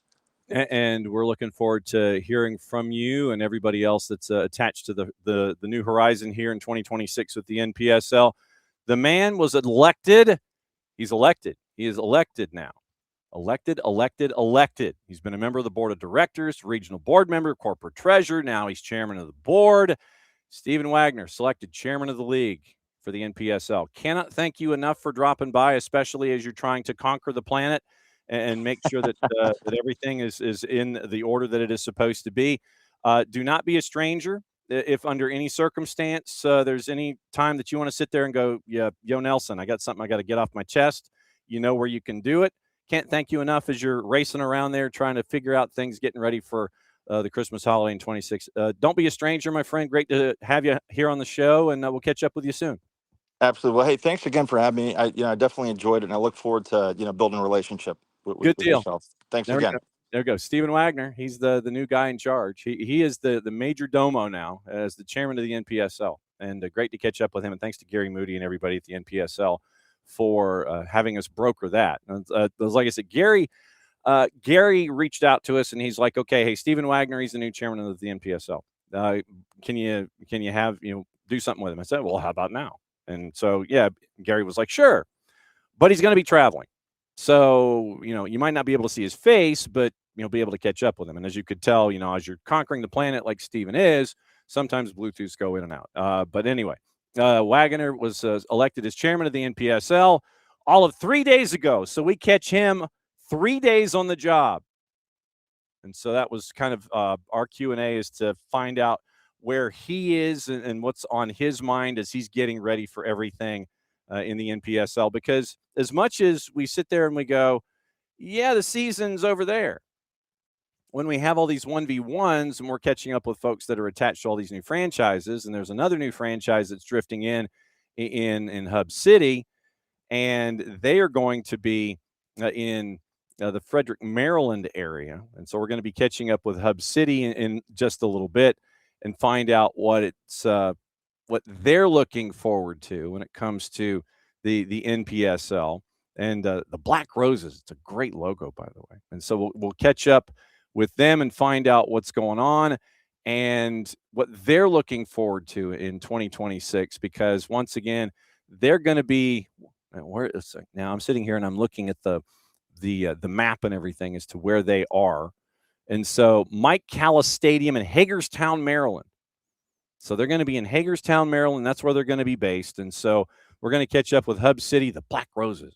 I love that logo. That's a really cool logo. So let me see the team store. No, if I go down the road to the team store, I'll probably end up buying things. And, well, actually, it says coming soon. So it saved me. All right. So it saved me for the Christmas holiday. So that's good stuff. But no, we'll catch up with Hub City, a new franchise. And that's why when we do these 1v1s, we try and find out where folks are. And when we can catch up with the new chairman of the NPSL, we got to find out where he is all of 3 days on the job. And so we've gotten those answers, and it's a good start once again. Great to have Steven Wagoner on the show with us here on the morning. So there you go. Great to catch up with him here on a Friday. And I know that sometimes, it's trying to find out. It's like, hey, dude, you've been on the job for 3 days. So how are you gonna work? It's like, we're not letting him rest. So that's where we are. Bart Keeler set to join us in a little bit, where we're going to go over the Tyler Adams injury. We'll go over the NWSL. And if you missed it, it is now out, the audio version of Morning Espresso, with video versions up. And if I'm not mistaken, I believe that Jason catches up with the new first-round draft pick of Atlanta United. And so we've got that conversation that's there. Crew have re-signed defender Rudy Camacho. You're going to be getting these notes and everything that's going on of players in free agency and all the things. So just kind of keep your head on a swivel as to who's going where. And it's gonna be intriguing to see who goes where. We've seen some of the moves, and obviously Dane St. Clair, we talked about him. Red Bulls, it looks like DC is nearing a deal. DC spending some money, 4.5, and now it looks like they're bringing in Sean Nealis from Red Bulls, according to a source to Tommy Scoops. 187 appearances for Red Bulls. Looks like he's now heading to DC. Looks like Red Bulls are going to get something in the ballpark, according to Boger, to $350,000 in GAM. Off to DC as a defensive boost. Red Bulls are turning over their roster since Michael Bradley is now in charge. And so just remember, yesterday, DC selected Canadian defender Nikola Markovic from NC State with the number 1 selection of the Super Draft. He's a sophomore, so I don't know if he is going to be readily available or if they're going to want Markovic to stay in school for a while.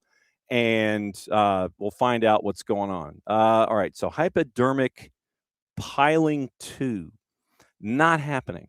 Okay, so thank you for letting me know that we had this alleged individual in the Twitch pitch. And so, yeah, I mean, you guys let me know about these bots and everything. And so literally it is an instantaneous thing where we take care of these things. Solicitation. Trying to spell on a Friday. Man, that just doesn't work. 23 characters out of 2,000. Submit report. Report submitted. So hypodermic piling 2, you're not allowed. And thank you, David. No, it's like I said, credit goes to Gary Moody at the NPSL for letting us catch up with a man who's 3 days on the job as the new chair of the NPSL. So that was really cool. Catching up with any and all of the other things. I'm trying to see if there's anybody else that we met. Oh, yeah. Yoann Demay is going to be the new head coach in St. Louis. And so we'll see how Yoann Demay is going to navigate St. Louis. We'll try and catch up with them and see if we can catch up with Yoann Demay. Looks like Junior Joof has an offer from Anderlecht, freshman with the Lopes at Grand Canyon. He'd be one of the top super draft picks if he'd made himself draft eligible. And then this one was sneaky yesterday. We talked about it with Nico, with Jaden Nelson and possibly how he was going to be integrating with the Whitecaps. The answer is he's not. Goes to Austin as a part of a draft day deal, 2+6 and about 1,400 minutes. And so he goes from Vancouver to Austin. Vancouver gets $1.25 million in Garber bucks and the number 17 pick in the super draft. So that was one that came across the desk and you're like, whoa, big pickup for Austin. So we'll keep an eye on that as we go forward and keep an eye on any of the other moves that are there. Okay, now as promised, he ain't wasting no time. Time to bring in Bart here at the bottom of the hour. So, Tyler Adams, go. First off, happy Friday, everyone. Not great news to get on Friday morning, but I guess I hate to say silver lining over an injury, but it's only a couple months, and MCL is definitely a little bit easier to recover from than other ligaments in the knee. It does suck because he had finally gotten into a really great, not just run of form, but I think level of play, right? He wasn't just like, oh, he's doing well for a couple games. No, he has been a key component in their starting 11, really. I mean, he's been starting for Bournemouth, and that's now having to not just recover from injury, but hopefully win back a starting spot in the Premier League. We all know those are hard to get. That sucks for him. But again, silver lining is it's only 2 months, and it's 2 months that he'll be resting and not putting wear and tear on his body. So I guess that's okay, but you just don't like to see this type of injury so close to a World Cup. But hopefully February comes and he's back playing. Remember, the Premier League also has that little break, so I think that'll help him as well. I hate it for him.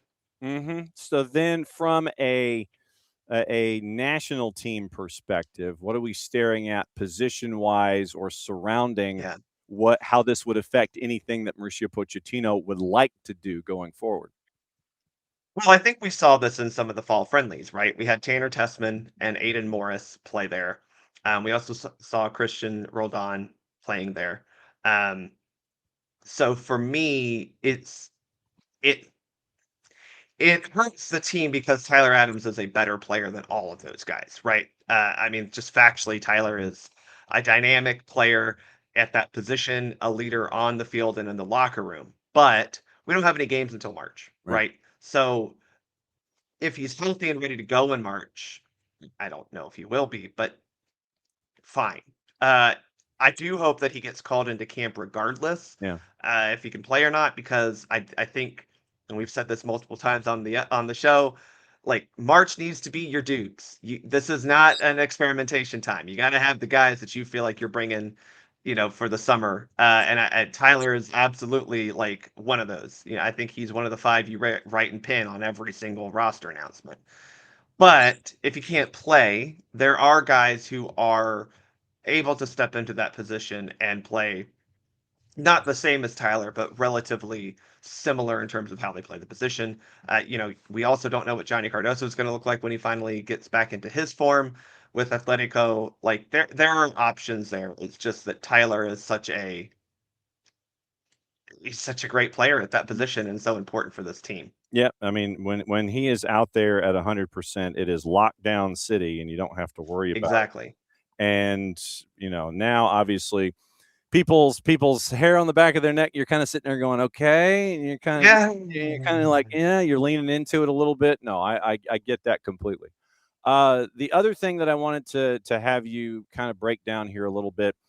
Once again, we're circling back into the land of the NWSL, and the update here is that the here, there, and everywhere, they're trying to be hip to be square, I guess. And the high impact player mechanism right now, the NWSLPA has sent communication rejecting this idea for the 26 season once again. And for those that aren't as up to date on this, they're calling it the high impact player mechanism. I think they just call it DP. I mean, because that's that is what it's like, the Larry Bird exception for a DP. It's like you pay the DP in Major League Soccer, whatever, but they only affect the cap at this point. So that's kind of where we are with they're calling it the high impact player. And so this was out of the negotiations with Trinity Rodman, and you're trying to make sure that she stays in this league, and others that are coming down the line. You don't know who it's going to be, but you want to have that mechanism in place so you don't lose these players or continue to lose these players to go to, say, Chelsea, which is where they all seem to go.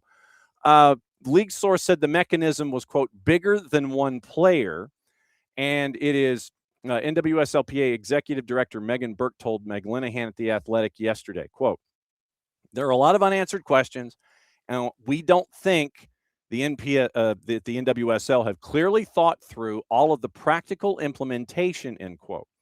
NWSLPA raises concerns about the speed at which the NWSL created the proposal and the lack of clarity in how it would be used, including metrics such as U.S. women's national team minutes, Ballon d'Or honors, and appearances and rankings created by publications outside the U.S.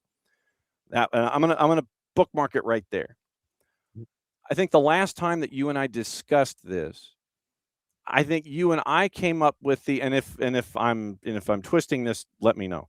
I think you and I came to the agreement that these metrics that you have, I didn't think they were necessary. Look, if you want to call them a DP, call them a DP. You don't have to come up with some kind of a point system to sit there and say, well, it's 3 points for this, point and a half for that, and that's 3/4 of a point here. You're ranked 5th, you're ranked 1st. You go, it's like, Formula 1 points. You finish 1st, you get 10. No, look, if you want to make them a DP, just make them a DP, or make them a hip, or whatever. That's the thing. It's just take these metrics and take the scoring system out of it. Let the teams and the league decide. Look, if you wanted to make, I mean, seriously, if you wanted to make Denise O'Halloran a DP, you make her a DP. Why you want to put a point system in this whole thing? That to me, I'm like, I don't think you need a point system. If you just want to call somebody a D, if you had Alyssa Nair in the prime of her career in Chicago, and you want to make her your DP, or if you have, then you make her a DP. I mean, obviously you don't know. If no one knew who Barbara Bonda was, no one knew who Temra Shawingu was. You want to make them a DP out of the blocks when you're bringing them over to play in the NWSL? Make them a DP. Don't worry about a point system. Am I wrong? I think that's where we felt, and I do think that this is where I understand both sides of the argument. Now, first off, I think we both agree that the points system, the sliding metric, the continuum, the parallelogram, the whatever it is, none of that makes sense, right? Because I understand you need to justify it to yourself. I don't think you need to justify it to the league. Now, the problem with that is it's because it was coming from like a pool of money. So the league was like, here's this much money over here that you can pull from if you have a high impact player.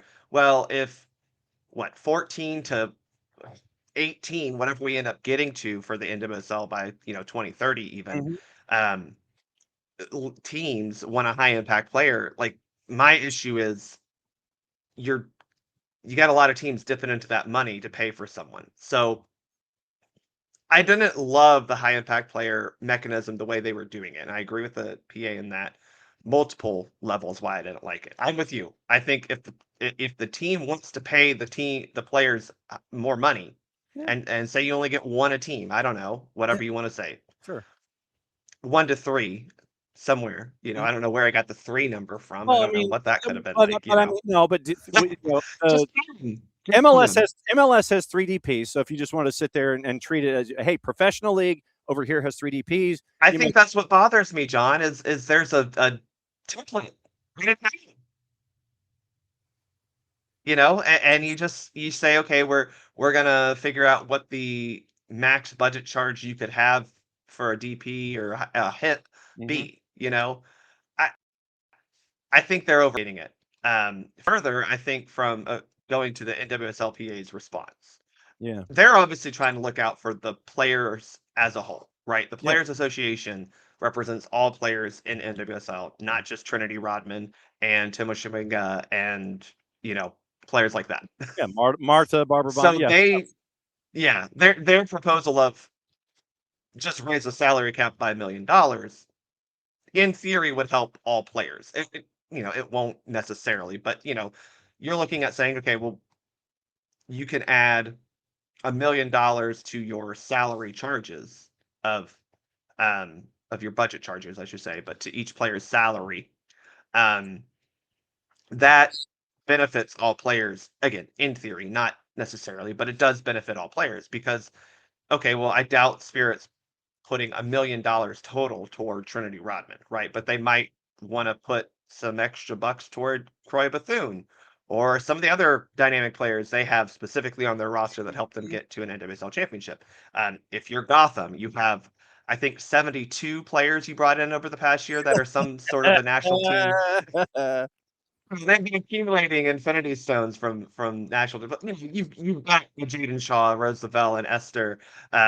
You've got players that will probably demand a slightly higher salary now that they've won another NWSL championship. You're even looking at teams like one that I think has the potential but needs to tap into it is Seattle, where do you want to go actually be a good team again? And being able to have $1 million more in your salary budget to go get a high, and I'm going to use it because a high impact player, right? Because that's the point. That's the point. You want to get this money, whether it's $1 million added to the salary charge for your team or the salary budget for your team, or a high impact player mechanism. The point is you're bringing in a high impact player, a player who is going to make your team better. You're bringing in a hip replacement. I know that. Right. That's the whole point of a designated player in MLS. It makes sense to do that in NWSL. And if you're, again, a team like Seattle or a team like, Utah, maybe, I don't know what their actual ambitions are. But, teams that have somewhat of a desire to be better. Angel City. And you can bring in a good player or two. Yeah. Right. With an extra, to me, the extra $1 million in salary does make sense. I do think, though, that NWSL would be smart to have somewhat of a, I hate to say it, designated player salary mechanism. Yeah. That you say, this player is a high impact player for us. We're mixing all the metaphors now. Hey, look. And we want to pay this player more beyond our salary budget, right? That to me still makes sense in the grand scheme of things. Because again, as we said the last time we were talking, NWSL is not operating in a silo, right? They are operating in a global marketplace in which they are, and I'll still say it, the best potential product that is out there. Again, I think if you're looking at pure competition, NWSL is better. So, top to bottom. Yeah. NWSL CBA minimum base salary cap each season for the length of the agreement, which runs until 2030. 25, the figure was $3.3 million, which then increased to 3.5 after the team's revenue share was added per the CBA. The board proposal allows. Can I pause you there? Sure. Sorry. Yeah.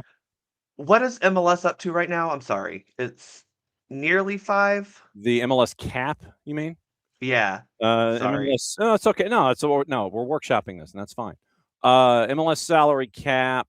Let's see. Roster rules and regs. Official cap in 23 was 5.2. Yeah, it's like 5.5 nearly, right? Yeah, yes. Budget chart in May of 24, it was 5,470,000. So we'll say 5.5 for the sake of argument.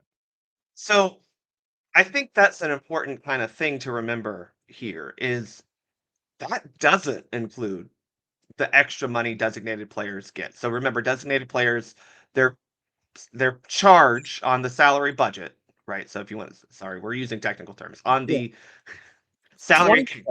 20 Their hit players, against the salary cap is whatever the highest you can make without getting this funny money. So at this point, it's like what?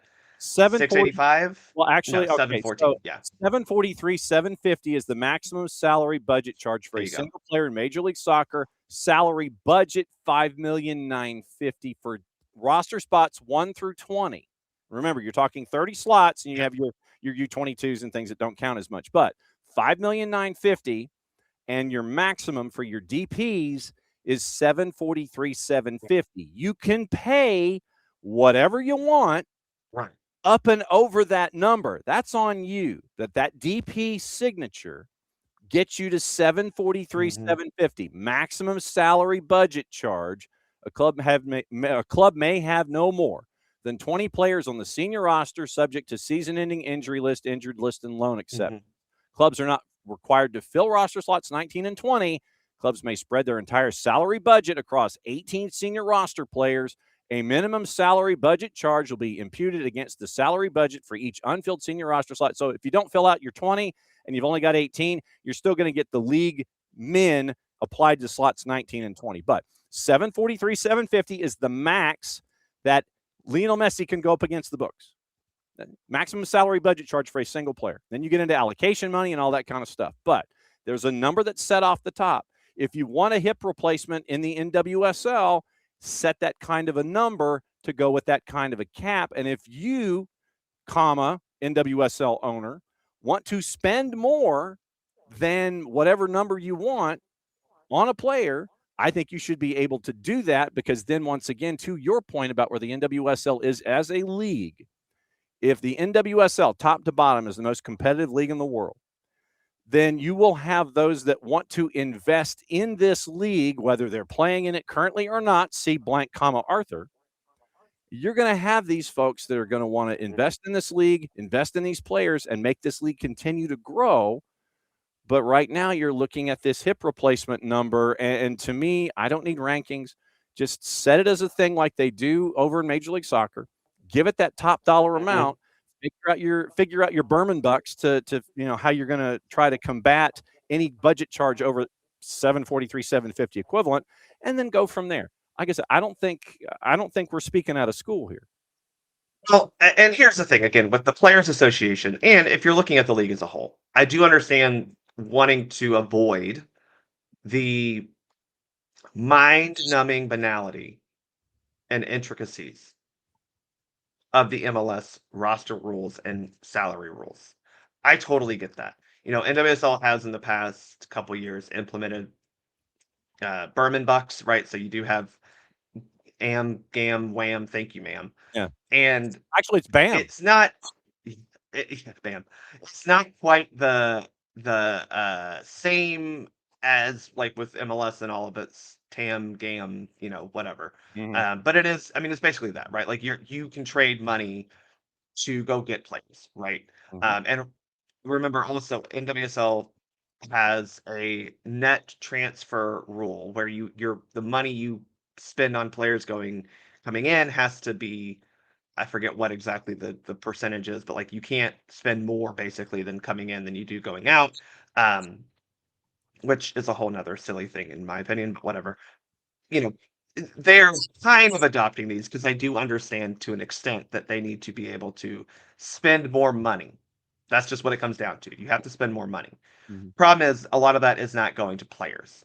So again, from the PA's perspective, designated players would possibly then add a cap on how much a player could earn in the league, right? So that's an issue too, which they don't want to do. So there are a lot of intricacies, and you also have to remember that NWSL rosters are smaller than MLS rosters, which is a whole nother thing entirely.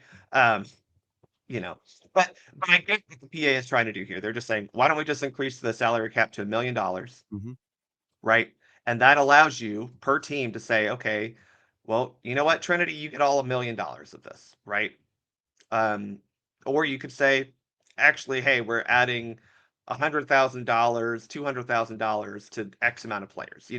That it gives the teams a little bit more freedom. And again, in theory, the return would mean slightly more money for some other players on the roster rather than just one or two high impact players. So NWSL, Megan Burke, the executive director, raises concerns once again about all the mechanisms. League's board of governors voted to approve the hip replacement idea last week, which would allow teams to spend up to $1 million outside the salary cap on those players, according to sources. Jeff Reuter was first to report the initial approval. Because it involves changes to the salary cap, the PA was also required to weigh in. Megan Burke said the specific change needs to be collectively bargained. Quote, league's trying to assert control over something that should be within the purview and discretion of the teams. And you both should be at the table to have these discussions. League shared the proposal a week ago ahead of the scheduled union board meeting. PA spoke to more than 100 players, shared the opinion that the proposed change was not in the best interest of the league. Group used that meeting to discuss and craft a response, saying that the mechanism takes control away from the teams to decide which players add value to the teams. And that I think that circles back to our idea of the point system, where it's restrictive to me, and legitimately you're sitting there and it's like, well, it's almost a restraint of trade argument where you sit there and it's like, okay, this kind of a person is who deserves to have the DP status, and y'all don't. So why take that away from the individual franchises? Because they're the ones assembling the roster. Yes, I know that you're all under this NWSL umbrella, but I would say that, like, look, if I'm assembling, if I'm assembling team, you're not competing, FC, and I want to sit there and I want to bring in a player. Look, if I want to bring in a player from Saturn, and I want to make that player from Saturn a DP, I should be able to do that. I don't care what the stats are, against, Io and Europa. If the player scored 8 goals, then fine. If I want to make that player a DP, I should be able to make that player a DP. I don't want to be constricted into what lane I have to go to sit there and go, I want. There's a reason I'm assembling a roster. It's because that way I can choose how I want to do things. Group used the mechanism to discuss and craft the response. Quote, this is the league asserting itself in the middle of negotiations that are between a team and a player, and they're imposing ill-conceived criteria, according to Burke. We do not agree with its premise.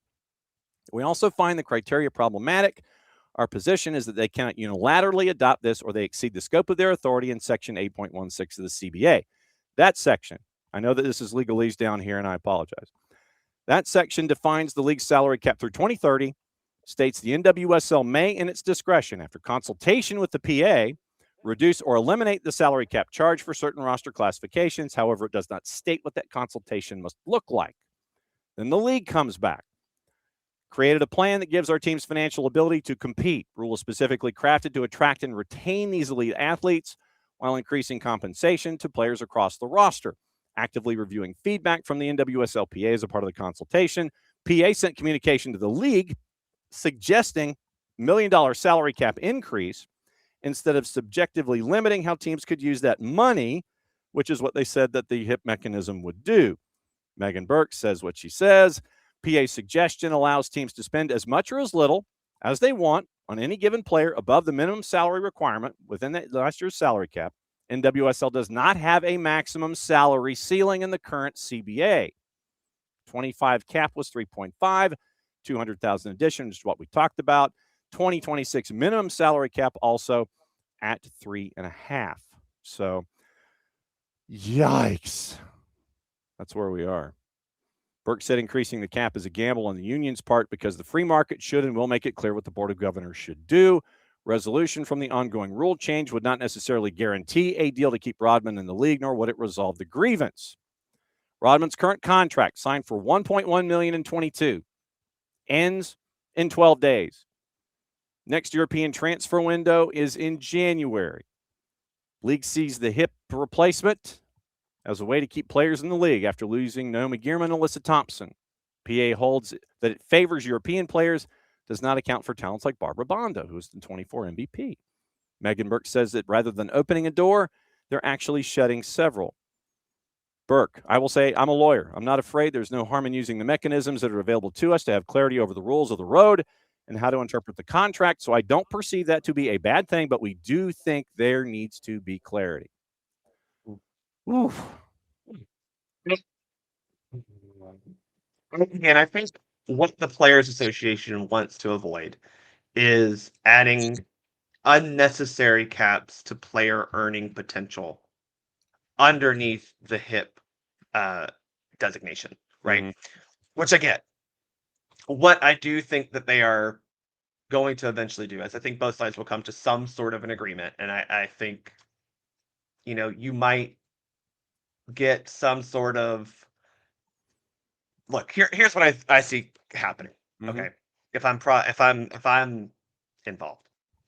Hey, we'll expand the salary cap by 500,000 this year. Right? And we'll increase the whatever their, yearly budget increase is. We'll add another 2% to that. Okay. Does that make sense? Yeah, it does. So that we're, I think the owners don't want to commit to $1 million more each year, although they should, which we can get back to that. But y'all are really rich. You can afford $1 million more a year on salaries. But what do I know? I'm not really rich. So whatever. And then adding a little bit more money each year so that you don't have to a little bit more money than you normally would each year. Let's say that, so that you do have an extra 2%, say again, on top of the normal increases you had scheduled. To again, most of these are thought with the idea of keeping players in the league, right? This is not. And maybe that, again, I think we said this last time, is maybe that's the stipulation, is it has to be a player who's already been in the league. But I think, again, we don't want to get into all these roster rules. So for this, it's like, if I'm trying to give Trinity Rodman a new contract, I now have more money to give her, right? If I want to give, same team, a Croy Bethune, right? More money, which don't, because she needs to come to Atlanta in a couple years. But if you want to give her more money for a new contract, if you want to give, there's so many players in this league that are young players who deserve a bigger contract because of the impact they have on their team. Think about, because you've got Hirschfeld, you've got Bethune, and Hirschfeld's another one that you could sit there, in a couple of years, I think, hey, maybe you need to be here too. But there are a lot of young players who are going to be in a situation where you are going to need to pay them once they get out of that rookie deal. You've got Croy Bethune, you got Tara McCune, you've got let's see, as I sit here, Hal Hirschfeld's another player that I think is going to end up getting. There's a Japanese international down in North Carolina who Manaka, who was third in the league this year in goals and assists. She's 21, 22, somewhere in that range. She's young. So again, do you want to keep a player like that in the league? I feel like you would want to, and she's probably going to want more money, because if you don't give her the money, you know where she's going to go? Chelsea. But Chelsea, Lyon, even Bayern or Arsenal might have the money to pay. That you will lose a player like that because they have that value. And that, again, is just the problem that they're trying to solve here. You cannot continue to lose. Thompson is a great example, actually, of this, working against NWSL. She was at the end of her contract, basically, with Angel City, or was coming up on it. And she said, well, I could wait another year for a contract negotiation, or I could go right now to Chelsea and get a lot more money than I can get probably from Angel City. Now, we don't really know what Angel City would have been willing to pay her, but she knew that there was a limit because of the salary budget. If you can't go outside your budget, and she knew that. So that's one of the big reasons why she went to Chelsea. The other reason is Chelsea paid a lot of money to Angel City. Angel City can now use that to go get other players and pay them less, they would have to pay Alyssa Thompson, but still pay a decent amount of money to them in return. So it's just one of those things. The league does not want to keep losing its star players, and Alyssa Thompson was a star player. Make no mistake about it. Burma's a star player. Now it's a slightly different type of star player, but she was a star player. Again, there are players. Katarina Macario didn't even bother. Mm-hmm. You got women on the Canadian gold medal winning team asterisks that didn't even bother with NWSL, right? Who played college ball here. A lot of those Canadian women played college ball here, and they said, "No, we'll go to Europe." Mm-hmm. You gotta make yourself a league of choice for the people who are already here. And we talked about it a couple of weeks ago, John, when your Seminoles won fifth national championship. There's a lot of talent here in the college game, especially. And if you're not able to keep that talent, because we've done away with the draft, granted, I think those players that I was talking about did this before the draft was eliminated. But anyway, the point is, you want to keep this talent here, because if you don't, talk about the rest of the world catching up. Well, that's why. Mm-hmm. And that's what you don't want. I mean, you want it to grow, but you don't want them to catch up that quickly, just because of machinations. We want them to get better, but we still want to be the best. Yeah, and so you have to be ahead of the curve. And you have to be legitimately. You have to be proactive instead of reactive. And I think there have been too many times in these kinds of, and I think legitimately, I don't think I'm underselling this, but this is a watershed moment for the league because of keeping these kinds of high quality players.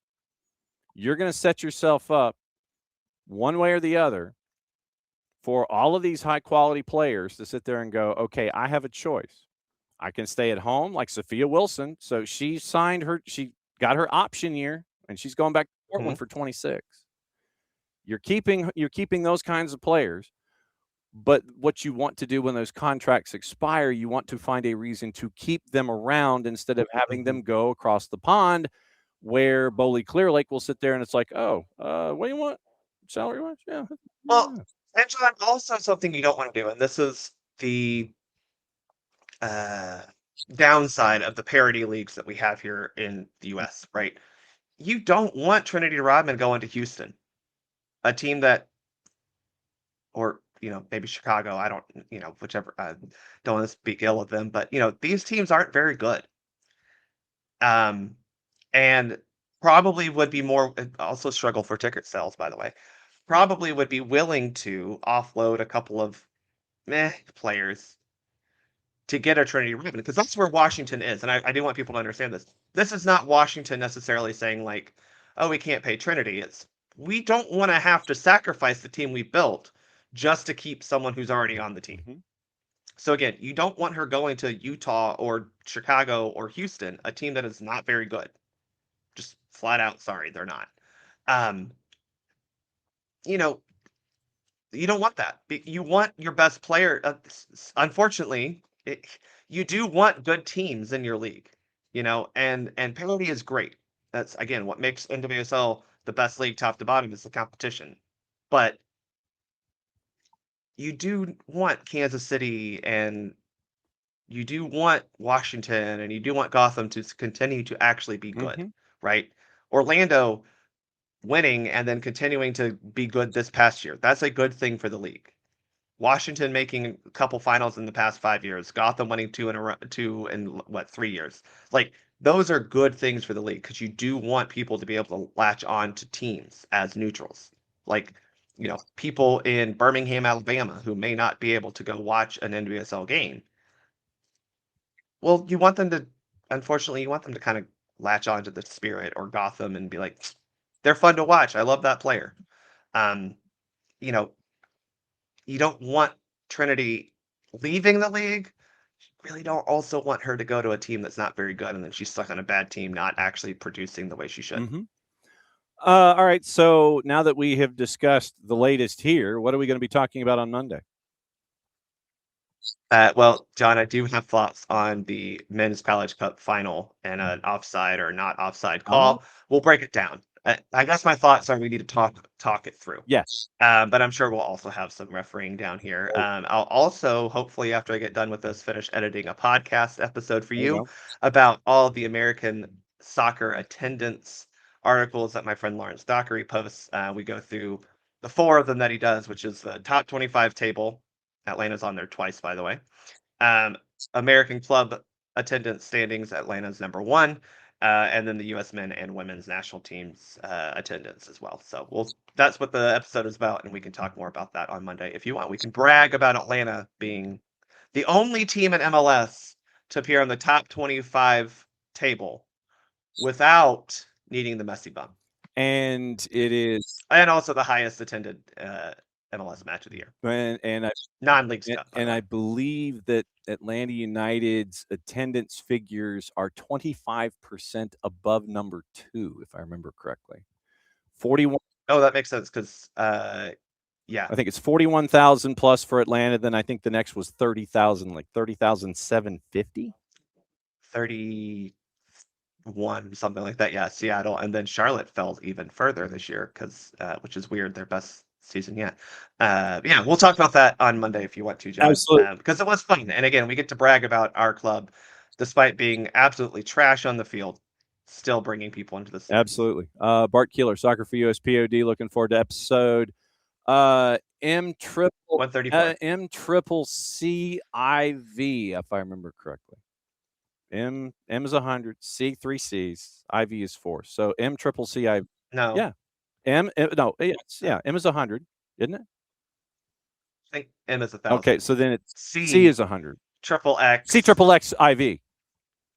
C, yeah, C triple X IV. So I was one letter off. So yeah, C. Yeah, Grubs, you're right. If we could just have a good season, that would be awesome. Yes, C triple X IV coming up here in just a little bit. As always, my friend, great to see you, and can't wait for 1:34, and can't wait for Monday at 10:30. Amen. Right. See y'all. Have a great weekend. Be good. There goes Bart, and so that's Bart, and that's us for another go round. Let me do something really quickly. Let me tour the papers. And we'll see if there's anything that is worth checking out, and if there's anything that we might have missed as we get ready for the week. So it looks like Crystal Palace might be targeting Brendan Johnson. Keep an eye on this.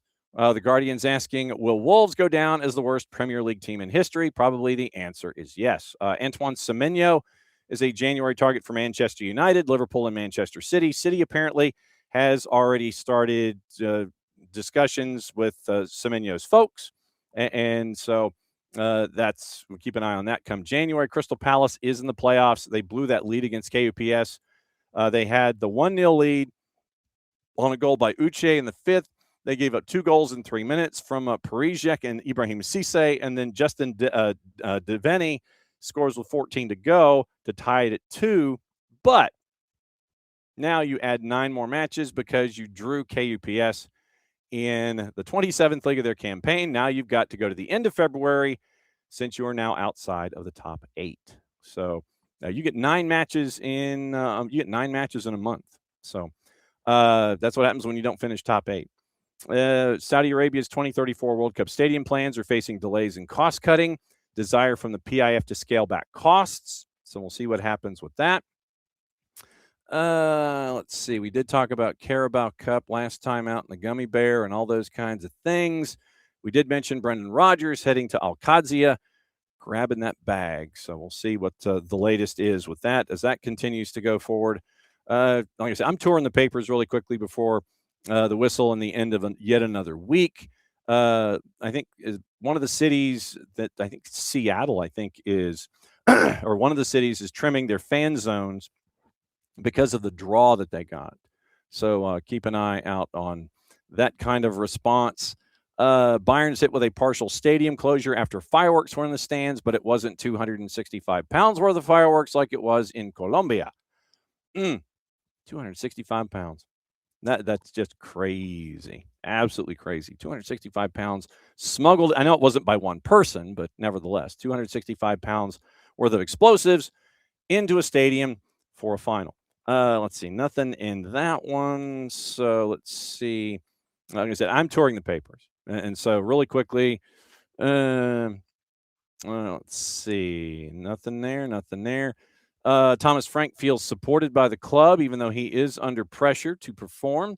Eddie Howe gave an update on injuries and such. He says Tino Livramento looks to have avoided serious injury after being forced off with a knee complaint. His knee complained. Newcastle's Gummy Bear Cup win over Fulham. Livermento's diagnosis is not 100% up and around. They don't quite know it yet, but it looks to have avoided serious injury, and obviously that's great news for fans of Newcastle. So let's see. I think we're good there. And with that one, so all right. So who am I missing? Oh yeah, that one is who I'm missing, and so we'll see what it looks like here. Sir Alex Ferguson says it's going to take 10 years to win the Premier League again. I think it's going to be more than that. And let's see, FIFA, the 45-pound World Cup tickets. We mentioned that. PSG got ordered to pay Kylian Mbappe £51.5 million in unpaid earnings. We mentioned the resignation of the Celtic chair after abuse and threats. Like I said, next time Jarrett comes in, we're going to go over this whole thing and let him let you know about the even-keeled Celtic fan. Looks like Jeremy Doku is out until January, and he also maintains that James Trafford is going to stay put. He is not going to move and go anyplace else. Let's see. England fans are considering a Wembley protest over World Cup ticket prices. Welcome to the new world, Mr. Columbus.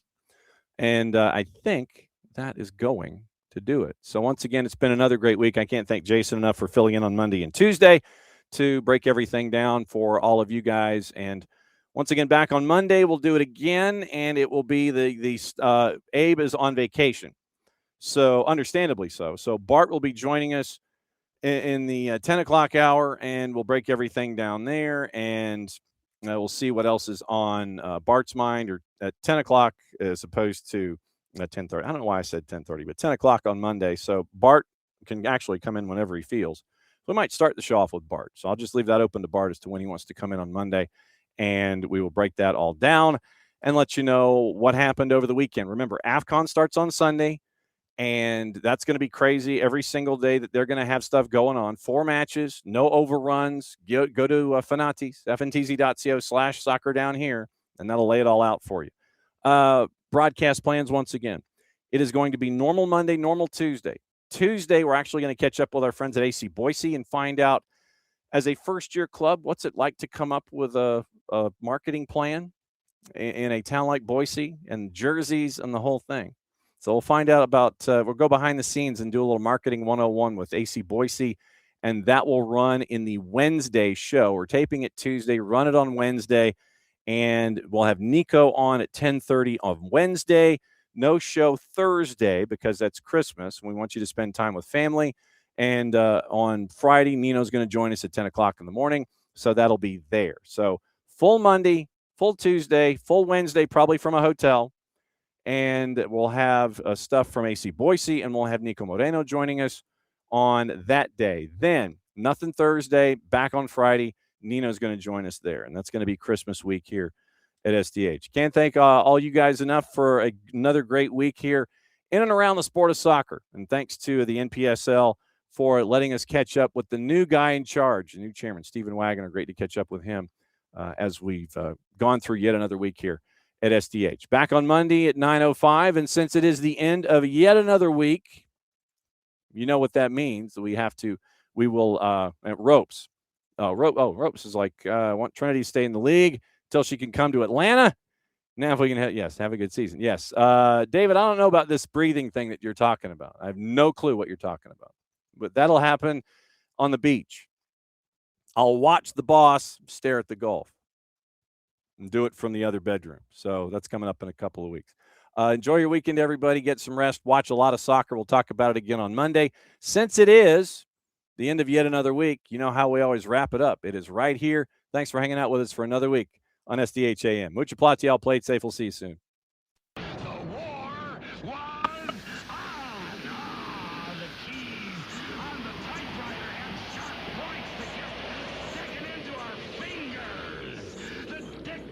Equipment started asking us questions, and our beepers sent electric shocks just through our body like a cattle prod. trucks kept banging into the docks, not even thinking about stopping. Oh, our frail bodies were strapped to the chairs, and our chairs were chained to the desks. Our pleas for justice were ignored, and the end seemed near. But we busted our slave drivers' little bit